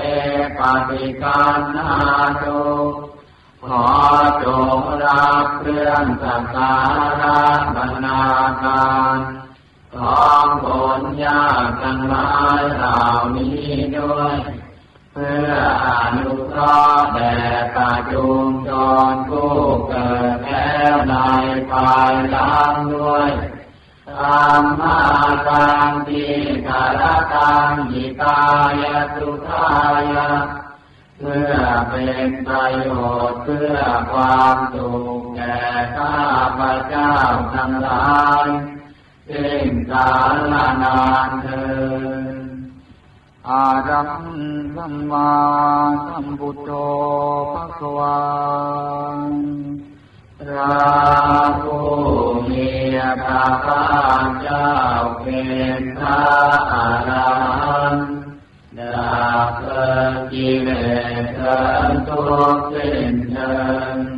ตรัสรู้ชอบได้โดยพระองค์เองพุทธังภคะวันตังอภิวาเทมิข้าพระเจ้าอภิวาทพระผู้มีพระภาคเจ้าผู้รู้ผู้เกิดผู้เบิกบานสวากขาโต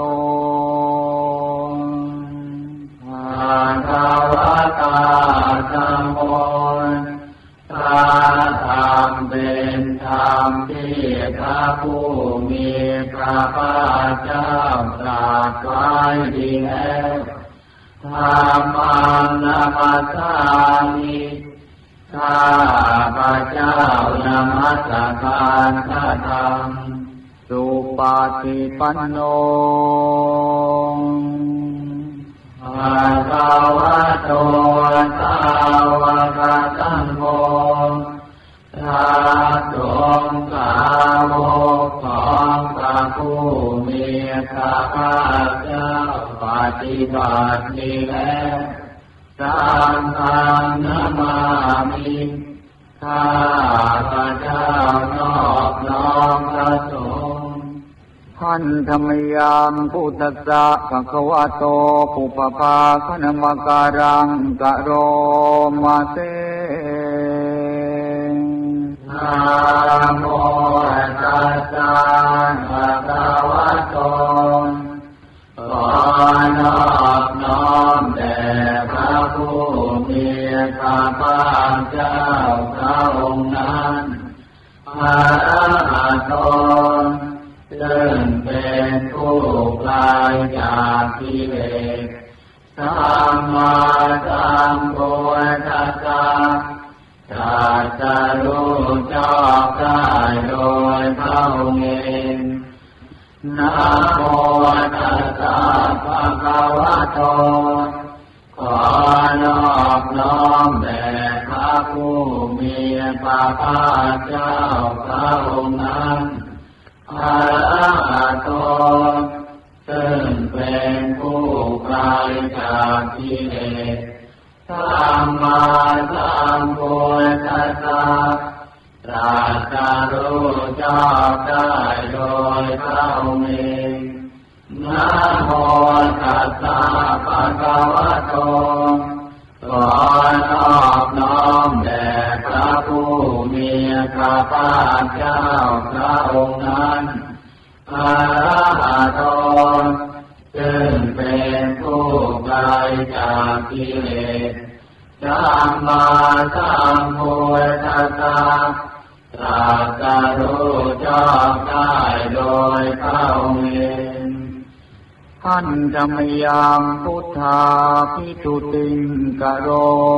มาเสโยโสตัสสะตะโตราตถาคตเจ้านั้นพระองค์ใดอรหันต์เป็นผู้ไกลจากกิเลสสัมมาสัมพุทโธเป็นผู้ตรัสรู้ชอบได้โดยพระองค์เองวิชาจารณสัมปันโนเป็นผู้ถึงพร้อมด้วยวิชาและจารณะสุขโตเป็นผู้ไปแล้วด้วยดีโลกวิทูเป็นผู้รู้โลกอย่างแจ่มแจ้งอนุตตร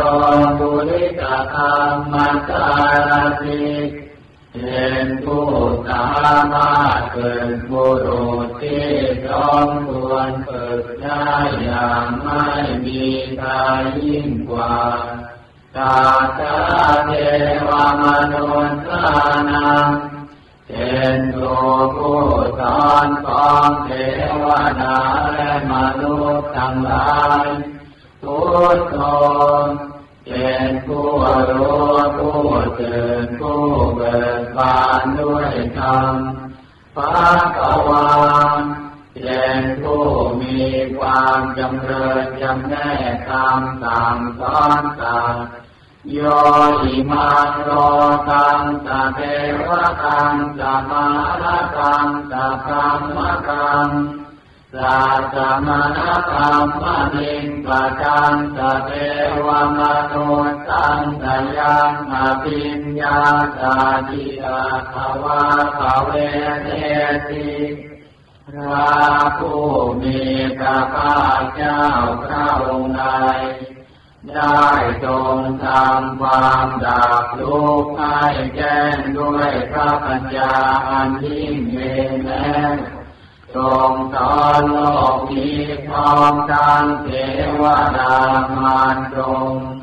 และหมู่สัตว์พร้อมทั้งสมณพราหมณ์พร้อมทั้งเทวดาและมนุษย์ให้รู้ตามโยธัมมังเทเสติพระผู้มีพระภาคเจ้าพระองค์ใดทรงแสดงธรรมแล้วอาทิกัลยาณังสายร้อในเบื้องต้นมาเจกัลยาณัง ภายรอบในท่ามกลางปาริโยสานกัลยาณังภายรอบในที่สุดสัทธังกัลยัญจนังเกวัฏปริปุณังปริสุทธังสัมมัจจริยังปะกาเสติทรงประกาศพรหมจรรย์คือแบบแห่งการปฏิบัติงานประเสริฐบริสุทธิ์บ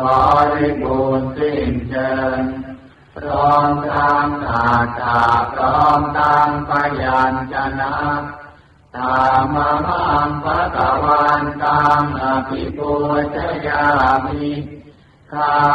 พระเจ้าบูชาอย่างยิ่งเฉพาะพระผู้มีพระภาคเจ้าพระองค์นั้นตามมังภะคะวันตังศิรสานะมามิข้าพระเจ้านอบน้อมพระผู้มีพระภาคเจ้าพระองค์นั้นด้วยเสียงกล่าวหันธรรมยังธรรมาภิทุติงกโรมาเสโยโสนวาคาโตภะคะวะตาธัมโมพระธรรมนั้นใดเป็นสิ่งที่พระผู้มีพระภาคเจ้าได้ตรัสไว้ดีแล้วสันทิติโกเป็นสิ่งที่ผู้ศึกษาและปฏิบัติพึงเห็นได้ด้วยตนเองอาคาติโกเป็นสิ่งที่ปฏิบัติได้และไม่พ้นได้ไม่จำกัดการเอหิปัสสิโกเป็นสิ่งที่ควรกล่าวกับผู้อื่นว่าท่านจงมาดูเถิดโอปัญญิโกเป็นสิ่งที่ควรน้อมเข้ามาใส่ตัวตาจะทางเวทิตาตัววิญโยนิเป็นสิ่งที่ผู้รู้ก็รู้ได้เฉพาะตนตามังตัมมังอภิปูชยามิข้าพระเจ้าบูชาอย่างยิ่งเฉพาะพระธรรมนั้นตามังตัมมังศิรสานะมามิข้าพระเจ้านอบน้อมพระธรรมนั้นด้วยเสียงกล่าวหันธรรมยังสังฆาภิทุติงกโรมาเส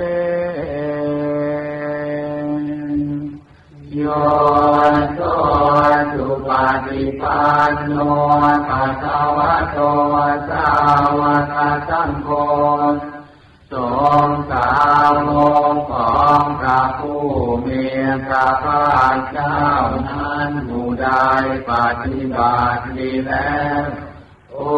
ทุปฏิปันโนภะคะวะโตสาวกสังโฆสงฆ์สาวกของพระผู้มีพระภาคเจ้าผู้ใดปฏิบัติตรงแล้วยายาปฏิปันโนภะคะวะโตสาวกสังโฆสงฆ์สาวกของพระผู้มีพระภาคเจ้าผู้ใดปฏิบัติเพื่อรู้ธรรมเป็นเครื่องออกจากทุกข์แล้ว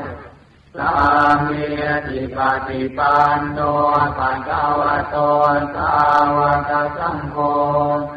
สงฆ์สาวกของพระผู้มีพระภาคเจ้าผู้ใดปฏิบัติสมควรแล้วญาติธรรมได้แก่บุคคลเหล่านี้คือจาจาริปุริกายุคานิอาคาปุริตาปุกาลานผู้แห่งบุรุษสี่คู่นับเรียงตัวบุรุษได้แก่บุรุษเอ เยสัพพะคะวะโตสาวกสังโฆนั่นแหละสงฆ์สาวกของพระผู้มีพระภาคเจ้าอาหุเนยโยเป็นสมควรแก่สักการะที่เขานำมาบูชาปาหุเนยโยเป็นสมควรแก่สักการะที่เขาจัดไว้ต้อนรับทักษิณยโยเป็นผู้ควรรับทักษิณาทานอัญชลีกรณิโยเป็นผู้ที่บุคคลทั่วไปควรทำอัญชลีอนุตตรังปุญญเกตังโลกัสสะเป็นเนื้อนาบุญของโลกไม่มีนาบุญอื่นยิ่งกว่าธรรมังสังฆังอภิปูชยามิข้าพระเจ้าบูชาอย่างยิ่งเฉพาะพระสงฆ์หมู่นั้นธรรมังสังฆังศิรสานามามิข้าพระเจ้านอบน้อมพระสงฆ์หมู่นั้นด้วยเสียงกล่าวหันธรรมยามรัตนัตยาปนามคาทายโยเจวะสังเวคาปริจิตานาปาทันจะปนามเตพุทโธสุสุโธกรุณามานโวพระพุทธเจ้าผู้บริสุทธิ์มีพระกรุณาดุจท้วงมานพโยจันตตุตาภรยานโรจโนพระองค์ใดมีตาคือญาณนันประเสริฐหมดจดถึงที่สุดโลกัสสปาปุปฏิเลสกาตโก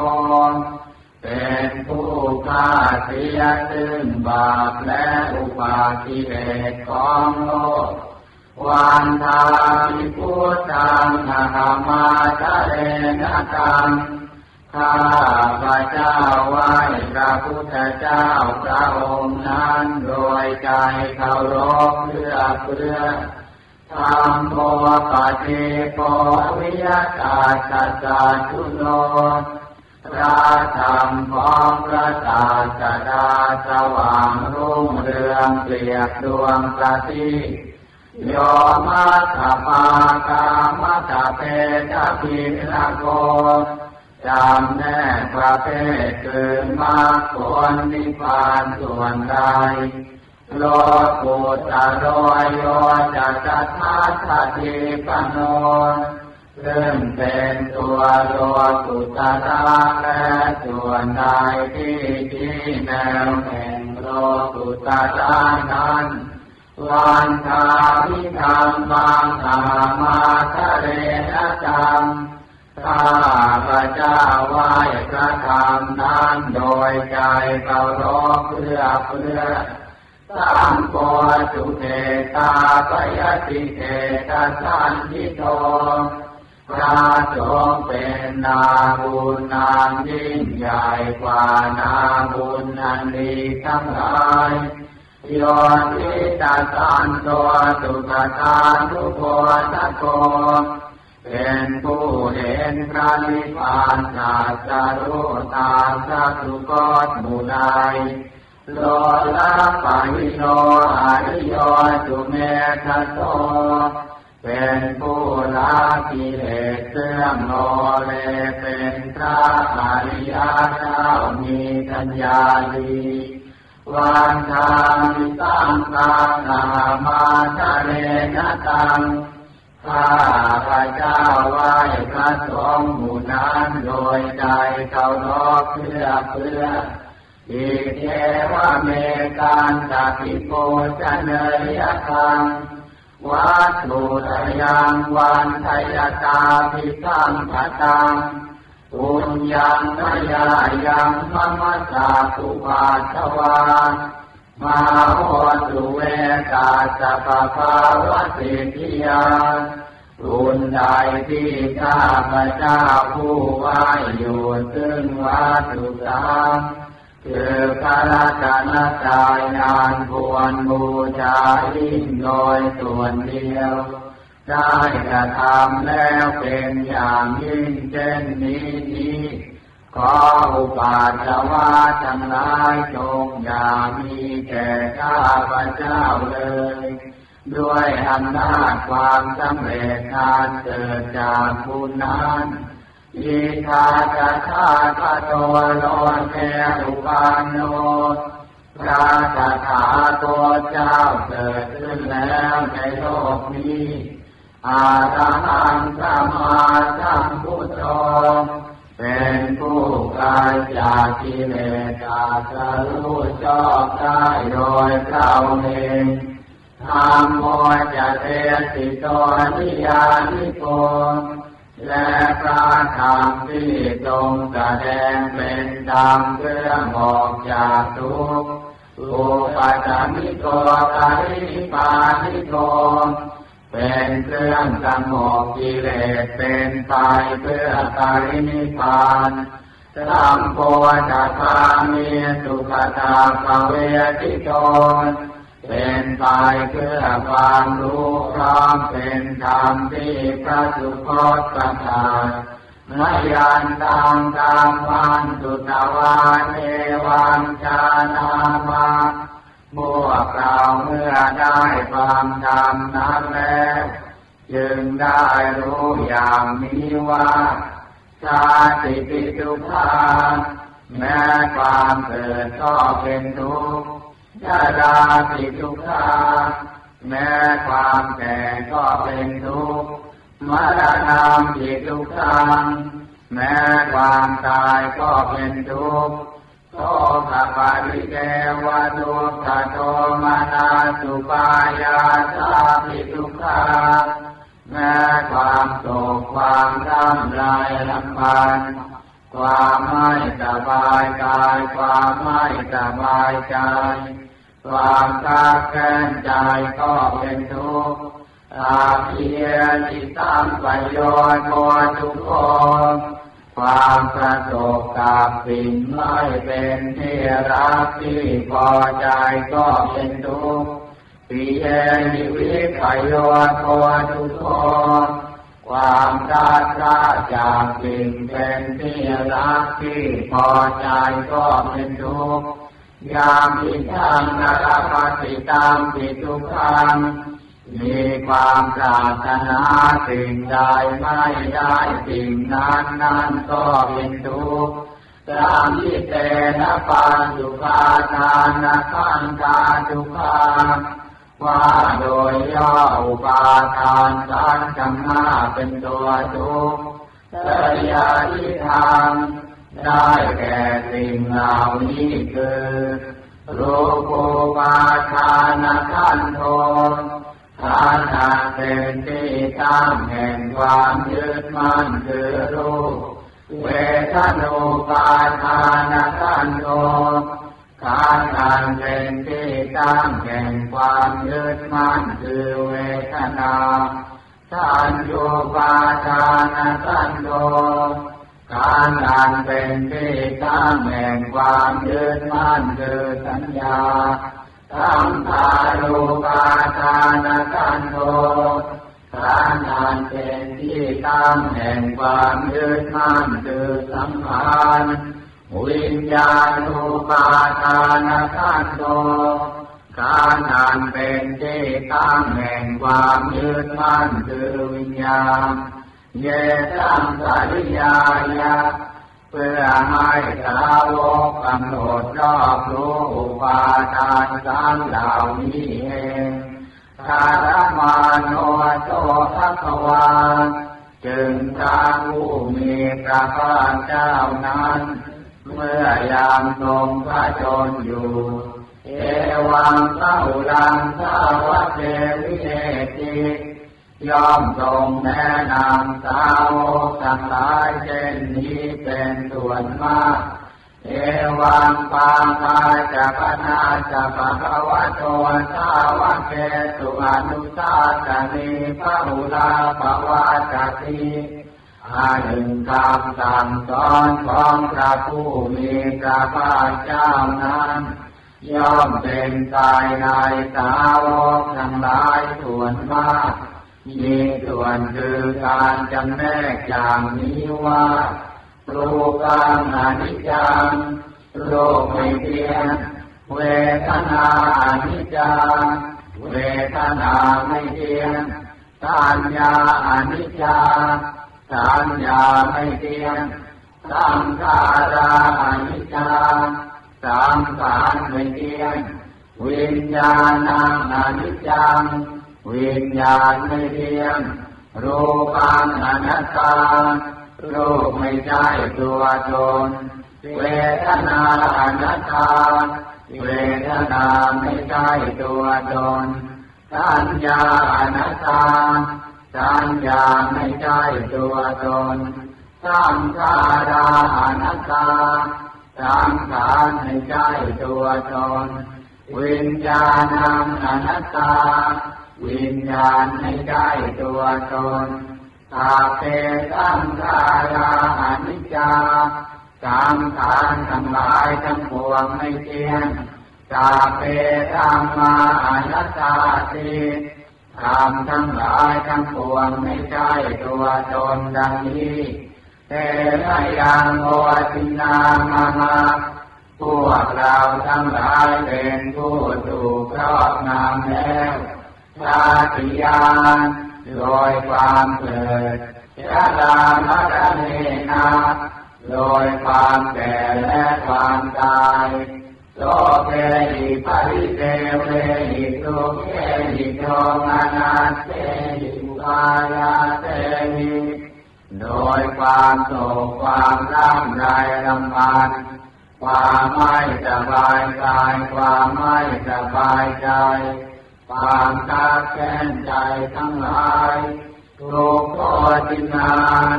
เป็นผู้ถูกความทุกข์อย่างเอาแล้วทุกข์จะปะเรทางเป็นผู้มีความทุกข์เป็นเบื้องหน้าแล้วอาเปวนานิมาสเกวราสสุขาสันตาสาอันตกิริยายัญญาเยธาติทำจะหายการทำที่ดูดแทนกองทุกข์ทั้งสิ้นนี้จะพึงปรากฏชัดแก่เราได้เยระบารินิพุตังทิตังภควาตังอุทิสหะรันตังสัมมาสัมพุทธังเราทั้งหลายอุทิศเฉพาะพระผู้มีพระภาคเจ้าผู้ไกลจากกิเลสอาจจะรู้ชอบได้โดยเท่าเองแม้ปรินิพพานนานแล้วพระองค์นั้นตาทาอาคารัตมาอนาคาริยังปาปจิตาเป็นผู้มีศรัทธาออกบวชจากเรือนให้เกี่ยวข้องด้วยเรือนแล้วตาสามิภควาติพระมจริยังจารามาประพฤติอยู่ซึ่งพรหมจรรย์ในพระผู้มีพระภาคเจ้าพระองค์นั้นภิกขุนังสีลาชาเทวะสมาปนาถึงพร้อมด้วยสิกขาและธรรมเป็นเครื่องเลี้ยงชีวิตของภิกษุทั้งหลายตามโนกรรมจริยังอิมาสเทวราชตุกังอันตาสหันตกิริยายะอังวาสตุขอให้พรหมจรรย์ของเราทั้งหลายนั้น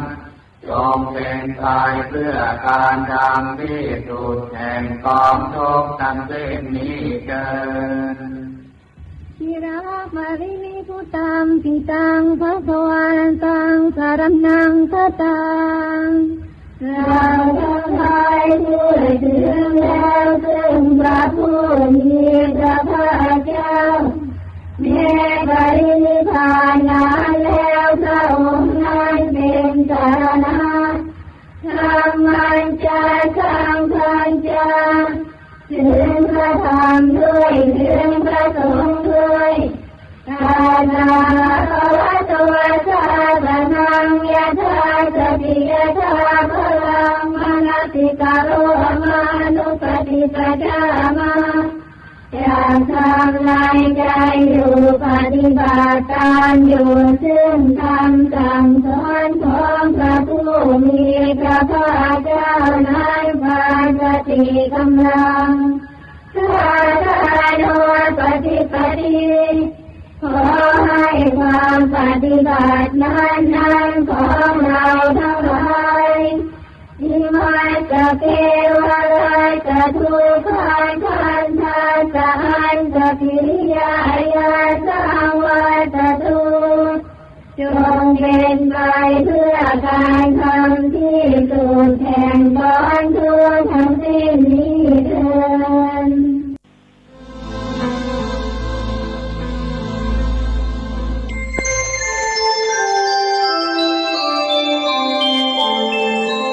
ขณะนี้ท่านกำลังฟังสถานีวิทยุกระจายเสียงพระพุทธศาสนา FM 104.5 เมกะเฮิรตซ์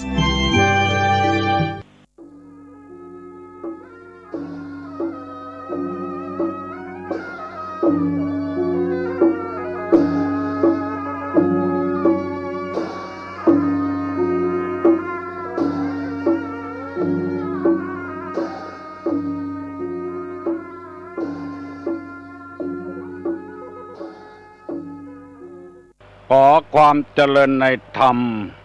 และความผาสุกทางใจจงได้มาบังเกิดมีแก่ท่านสาธุชนคนดีผู้เจริญในศีลผู้เจริญในธรรมทุกท่านพร้อมกันนี้ขอยกมือ10 นิ้วขึ้นตั้งวางคิ้วก่ายเกศากราบอาราธนาเอาคุณพระศรีรัตนตรัยคุณพ่อผู้บุญแม่ผู้ให้กำเนิดคุณครูบาอาจารย์ผู้ประสิทธิ์ประสาทวิชาความรู้คุณงามความดีที่ท่านทั้งหลายได้กระทำบำเพ็ญมาในอดีตและกำลังจะทำในเวลานี้เสื้อวัดเสื้อวาเสื้อบ้านเสื้อเมืองพระสยามเทวาธิราชสิ่งศักดิ์สิทธิ์ทั้งหลายอันปกปักรักษาบริเวณเขตล้านนามีพระบรมธาตุเจ้าดอยสุเทพพระบรมธาตุเจ้าหฤพูนชัยจังหวัดลำพูนพระธาตุเจ้าลำปางหลวงจังหวัดลำปางพระธาตุเจ้าดอยกองมูพระนอนขอนม่วงพระนอนปูคาพระนอนหนองเพิ่งกับพระนอนกุฏิและครูบาเจ้าศรีวิจัยนักบุญแห่งล้านนาไทยเป็นต้นพระนอนปะเกตทีขออาราธนาและเชิญชวนมาปกปักรักษาท่านพระสงฆ์พระเจ้าผู้เปิดวิทยุรับฟังในวันนี้และท่านผู้เปิดวิทยุรับฟังทั้งหลายตลอดถึงพระสงฆ์พระเจ้าครูบาอาจารย์ที่เปิดเสียงตามสายคนค้าขายคนรับจ้างกินเงินเดือนคนออกรถคนเกษตรกรรมคนทุกคนที่เปิดวิทยุฟังเวลานี้ขอให้สิ่งศักดิ์สิทธิ์เหล่านี้มาปกปักรักษาให้มีความสุขกายให้มีความสุขใจเหมือนกันทุกท่านทุกคนตลอดกาลนานกาเลนะธรรมัสสวนัง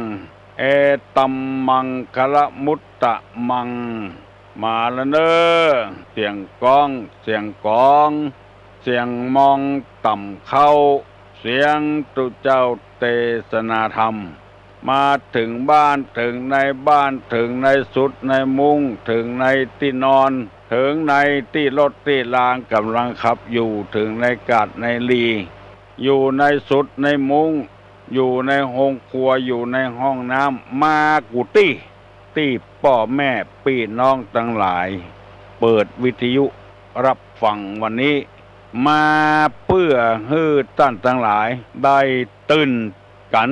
ฟังน้ำธรรมคำสอนเพราะว่าเฮาฟังกันเจออีมันฟังกันแบบง่ายๆมีหลายคนโทรมาว่าฟังตุลุงตึงวันเนอฟังม่วนเท่าบักใครเฮือม่วนอย่างเดียวนะใครเฮือมันเข้าใจตัวแล้วนำปฏิบัติตัวเมื่อเฮาปฏิบัติได้จะอีก็ชื่อว่าเกิดคนดีขึ้นมา1 คนในโลกนี้บอกว่าเมื่อใดเวลาใดนำมาทำเสนอนำมาเสนองายของคว่ำที่มันควบอยู่เมินมาแล้วงายขึ้นมาได้หูได้หานว่าอันอย่างพ่องมีในถ้วยอันอย่างพ่องมีในดินหรือบ่อย่างอันก็ทุเจ้าพระนายที่ออกรายการบอกว่าเมื่อคืนบอกว่าเมื่อวันพยายามค้นคว้าหาของที่ป้อออกแม่ออกจะปฏิบัติได้บ่ฮือมันได้นักตังใดค่อนตังใดอย่างใดอย่างหนึ่งนำมาเสนอเพื่อให้สังคมมันมีความสุข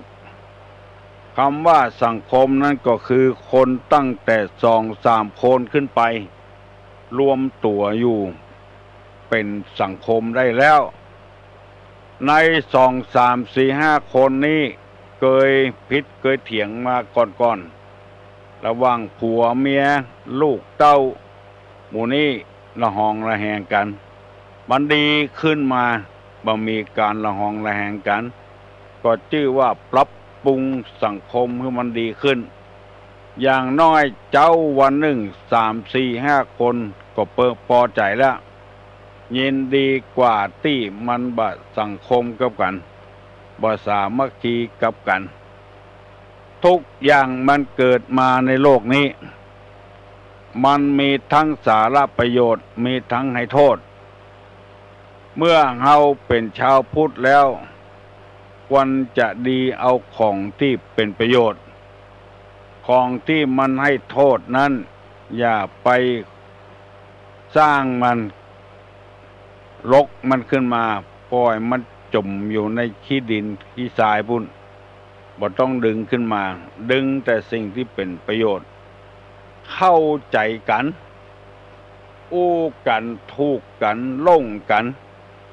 ใจมากปากดีกินตัวกันถูกล่งกัน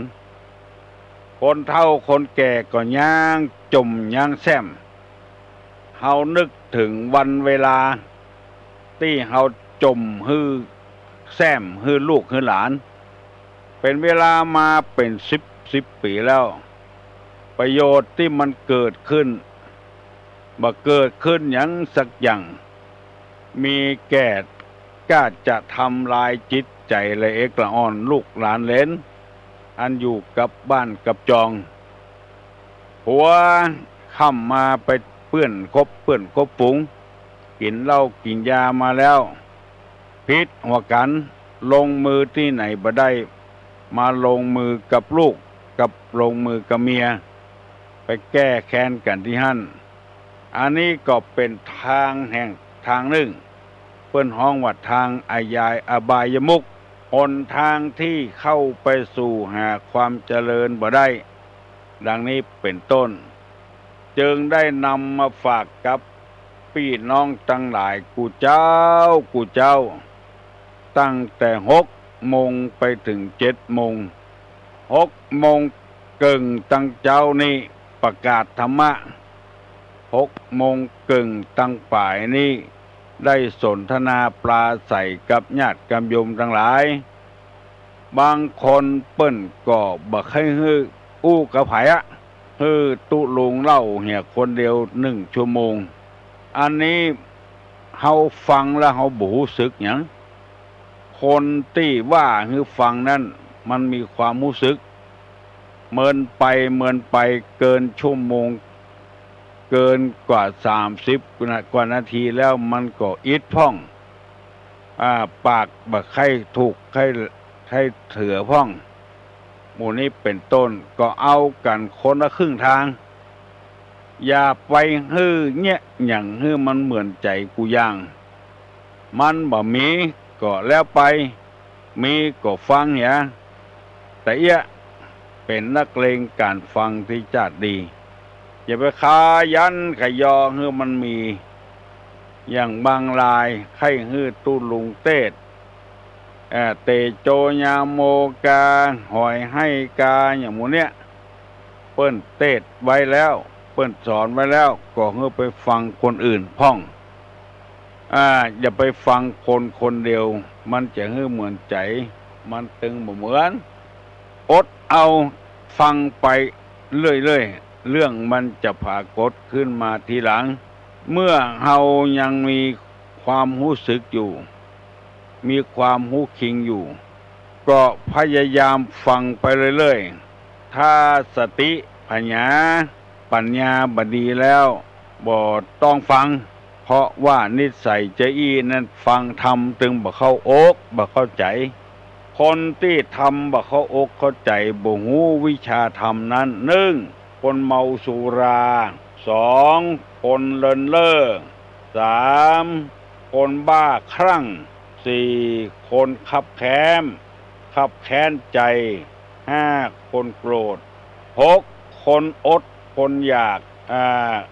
คนโลภคนอดอยากแล้วก็คนโลภแล้วก็คนขี้ขลาดคนด่วนได้คนไฟในกามดึงหมดกันมี10อย่างด้วยกันอันเนี้ยคือคนที่บ่ฮู้ธรรมคนที่ปราศจากดึงหมดนี้จะเป็นคนฮู้ธรรมในฐานะที่ท่านทั้งหลายได้ยินได้ฟังมาแล้วเป็นคนไปอยู่ในลักษณะนี้โคตรก็บ่โคตรอดอยากก็บ่อดอยากได้กินทุกวันคนอดอยากนี้เพื่อปากเพื่อท้องสำคัญกว่าจึงละศีลละธรรมอาจจะไปลักของเปิ้นกาไปจกเอาของเปิ้นกาไปโลภเอาซึ่งหน้าไปสารพัดอย่างไปลักไปจกหมู่นี้ไปโกงหมู่นี้เป็นต้นอันนี้มันอดอยากมันจะต้องทำต่อไปข้อต่อไปนั้นตุลุงจะนำมาเสนอคนขี้โลภคนโลภอยากได้ของเปิ้นเอามาเป็นของตัวคนเหล่านี้นี่ฟังธรรมะบ่ได้บ่ฮู้จักธรรมเพราะว่าหันว่าวัตถุเนี่ยสำคัญกว่าวันนี้คนหลายบ่ไปฟังเทศน์ละไปตังน้ำไปเสาะปูเสาะป่าในตังน้ำบางทีก็ไปตังแพะตังป่าไปเอาจิ้นเปิ้นมาใส่จิ้นตัวบางทีก็แบ่งสันปันส่วนบ่เท่ากันบ่กลัวตกมโนหกบ่กลัวตายแล้วบ่ได้เกิดหมู่นี้ย่อมบ่หันธรรมขอฮื้อปากฮื้อต้องมีเงินมีทองไว้กับตัวก็พอใจละที่เขาว่าไหว้พระไหว้พระดีกว่าไหว้เจ้าดีกว่าไหว้เจ้าดีกว่าไหว้บุงลีถ้าไหว้พระมังเสียเปล่าพระเอาไปหมกไหว้พระมันเสียเปล่าไหว้เจ้านี่ไล่จริงอันนี้คือข่มคนโลภจะเอาได้อย่างเดียวไหว้ตัวเจ้านี่เสียเปล่ามาได้อย่างขึ้นมาแต่ไหว้เจ้านี่ไล่จริงคือได้กินนั่นเองเอาไปยื่นไปโยงให้เจ้าสกรรมก็ปีกเอามากินนะเอาไหว้พระนี่บ่ได้กินตัวละคือคนเหล่านี้มีความโลภเป็นนิสัยเดิมของตัวอยู่แล้วเอาไปพัวพันกับทำคุณงามความดีบ่ขึ้นเพราะฉะนั้นญาติโยมทั้งหลายถ้าหันว่าความโลภนี้มันเป็นของที่บ่ดีทำให้สังคมเฮามันเดือดร้อนมันแตกมันแยกก็พยายามให้ตีเสมอกันได้เข้าได้ของพ่อของแม่แบ่งให้แบ่งเต้ากันอย่าไป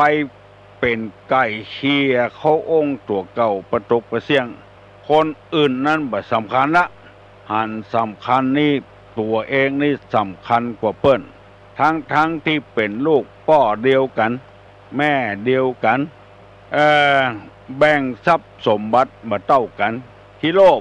ตัวก็ปออยู่ปอกินดีเหลือเปิ้นอยู่แล้วแบ่งให้คนอื่นน้อยเดียวตัวเหลือกว่านั้นตัวเอาเหี่ยหมดคนเจออีนี่อยู่ที่ไหนก็จะเป็นอย่างเงี้ยบ่ฮู้จักศีลบ่ฮู้จักธรรมเงินเต้าอีเงินเต้าอันมันจะกินจาดนี้จาดเดียวต่ออันละจาดต่อไปจะเป็นจะได้บ่ฮู้บ่ได้คำหนึ่งบ่ได้คิดถึงขอนำเอานี้ไปฝากให้พี่น้องทั้งหลายเมื่อเฮายังบ่เป็นคนขี้เหล้าบ่เป็นคนเลินเล่อบ่เป็นคน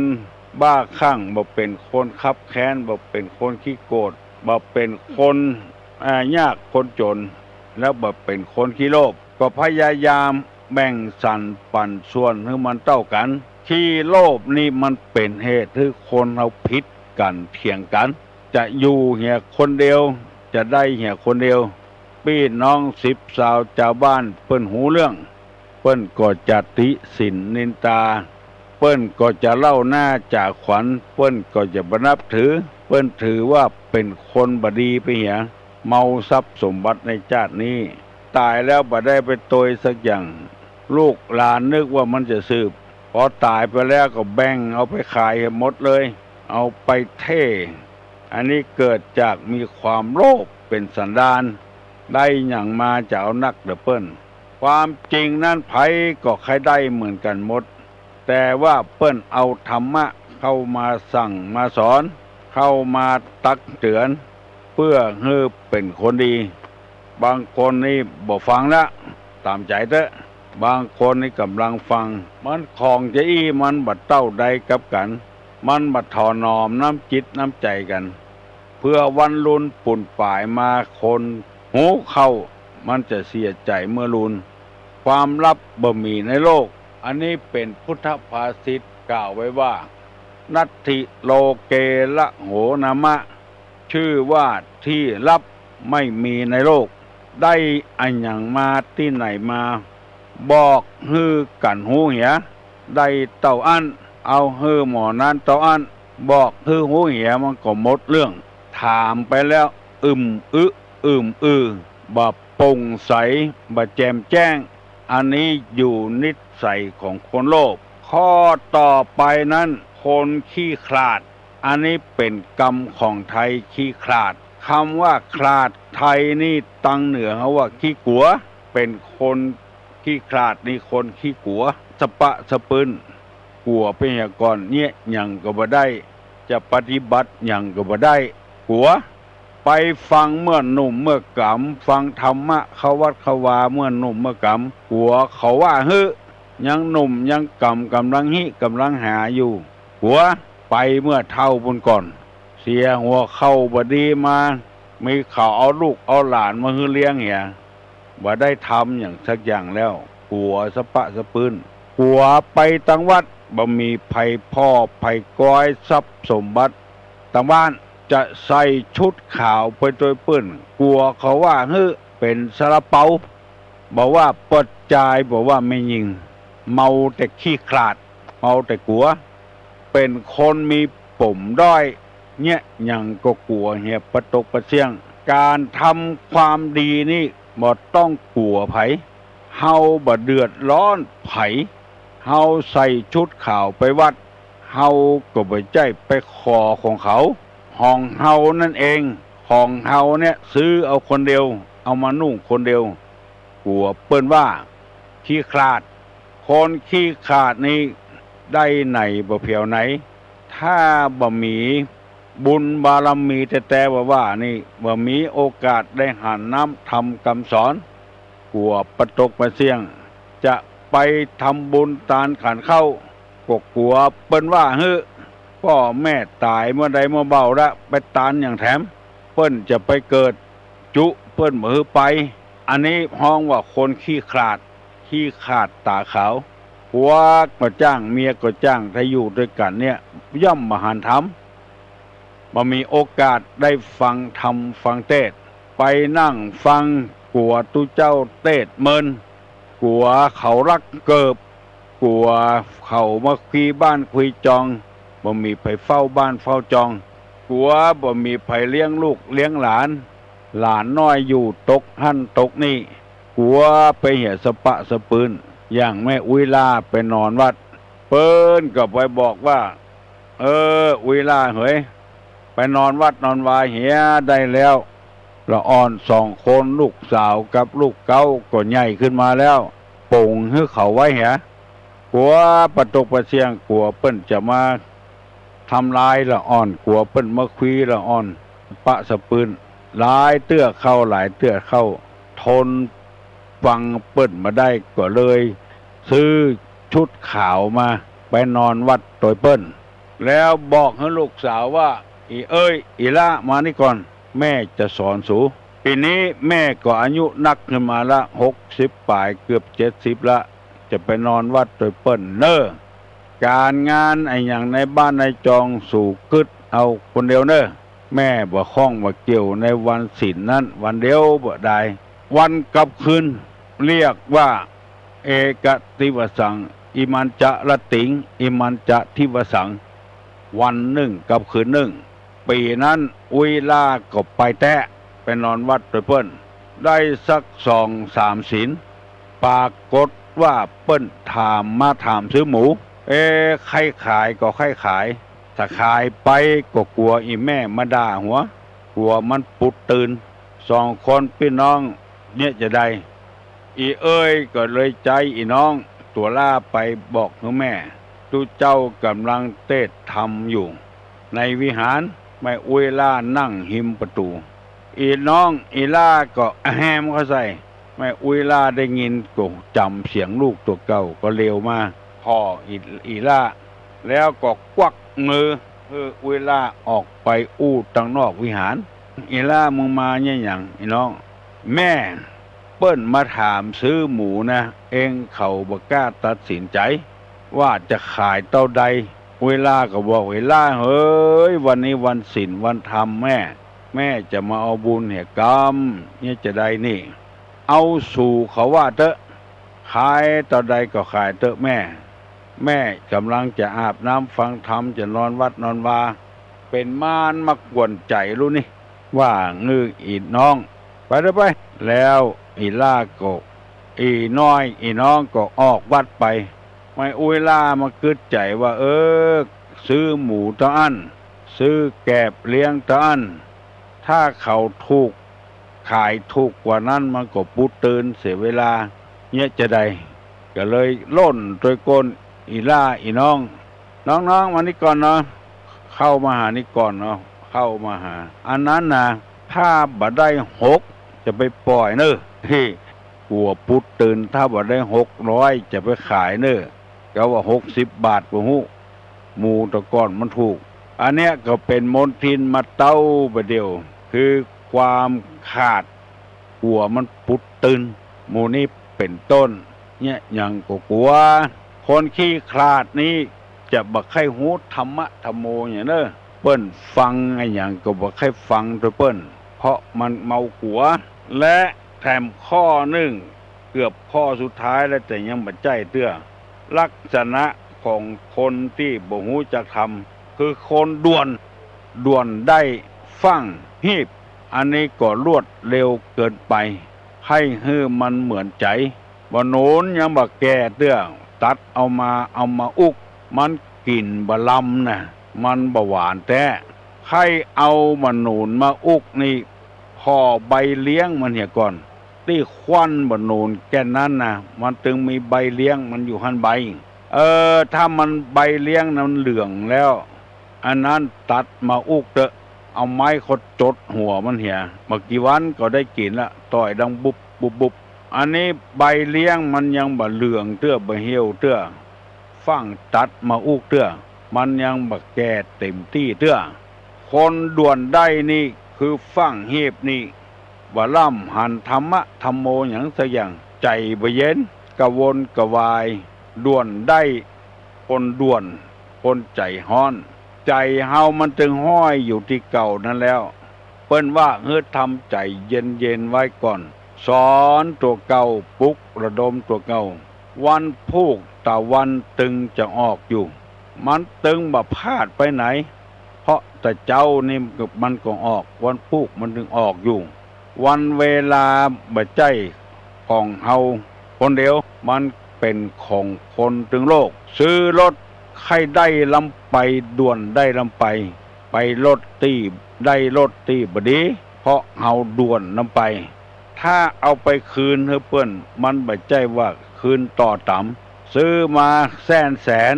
คืนไปเพื่อเอาเงิน100,000บ่ได้เพราะกามันตึงเอากำไรอยู่หั่นแล้วคนการถกาลานี่ถ้าบ่จี้ปี้ใจน้องก็แต่ว่านี่ยัง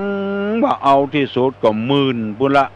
กันหนึ่งเขาขายรถต่ำในบ้านในจองในหิมหนต่างนั่นมันไม่จะได้ขายถึงวันโน่บางเดือนก็ไม่ได้ขายสักกันก็มีบางทีก็ฟุกขึ้นมาวัน2 กัน3 กันก็มีเนี่ยการด่วนได้นี่มันบ่ค่อยดีเท่าใดเพราะฉะนั้นจะไปฟังไปหีบมันเตื้อผู้กล้าหาจะไปฟังด่วนฟังได้ของจะได้มันอยู่ปลายไม้มันถึงตกเขาใส่ฟังได้บดีเอาเผาไม่บดีกินโบราณเปิ้นว่าจะปนมมือนกยืมมือไหวเนอตุลุงจะปั่นปอนแล้วเนออายุวัฒโกธนะวัฒโกสิริวัฒโกยัสสะวัฒโกพละวัฒโกวันนะวัฒโกสุขวัฒโกโหตุสัพพตาตุขโลกาพญาเวลาโสกาจันตุจุปตวาอเนกานตริยาปิวินาสันตุจเตจัสสาอุทาปัจจายโนจตตาโลธรรมาวัฏันติอายุวันโนสุขังพลัง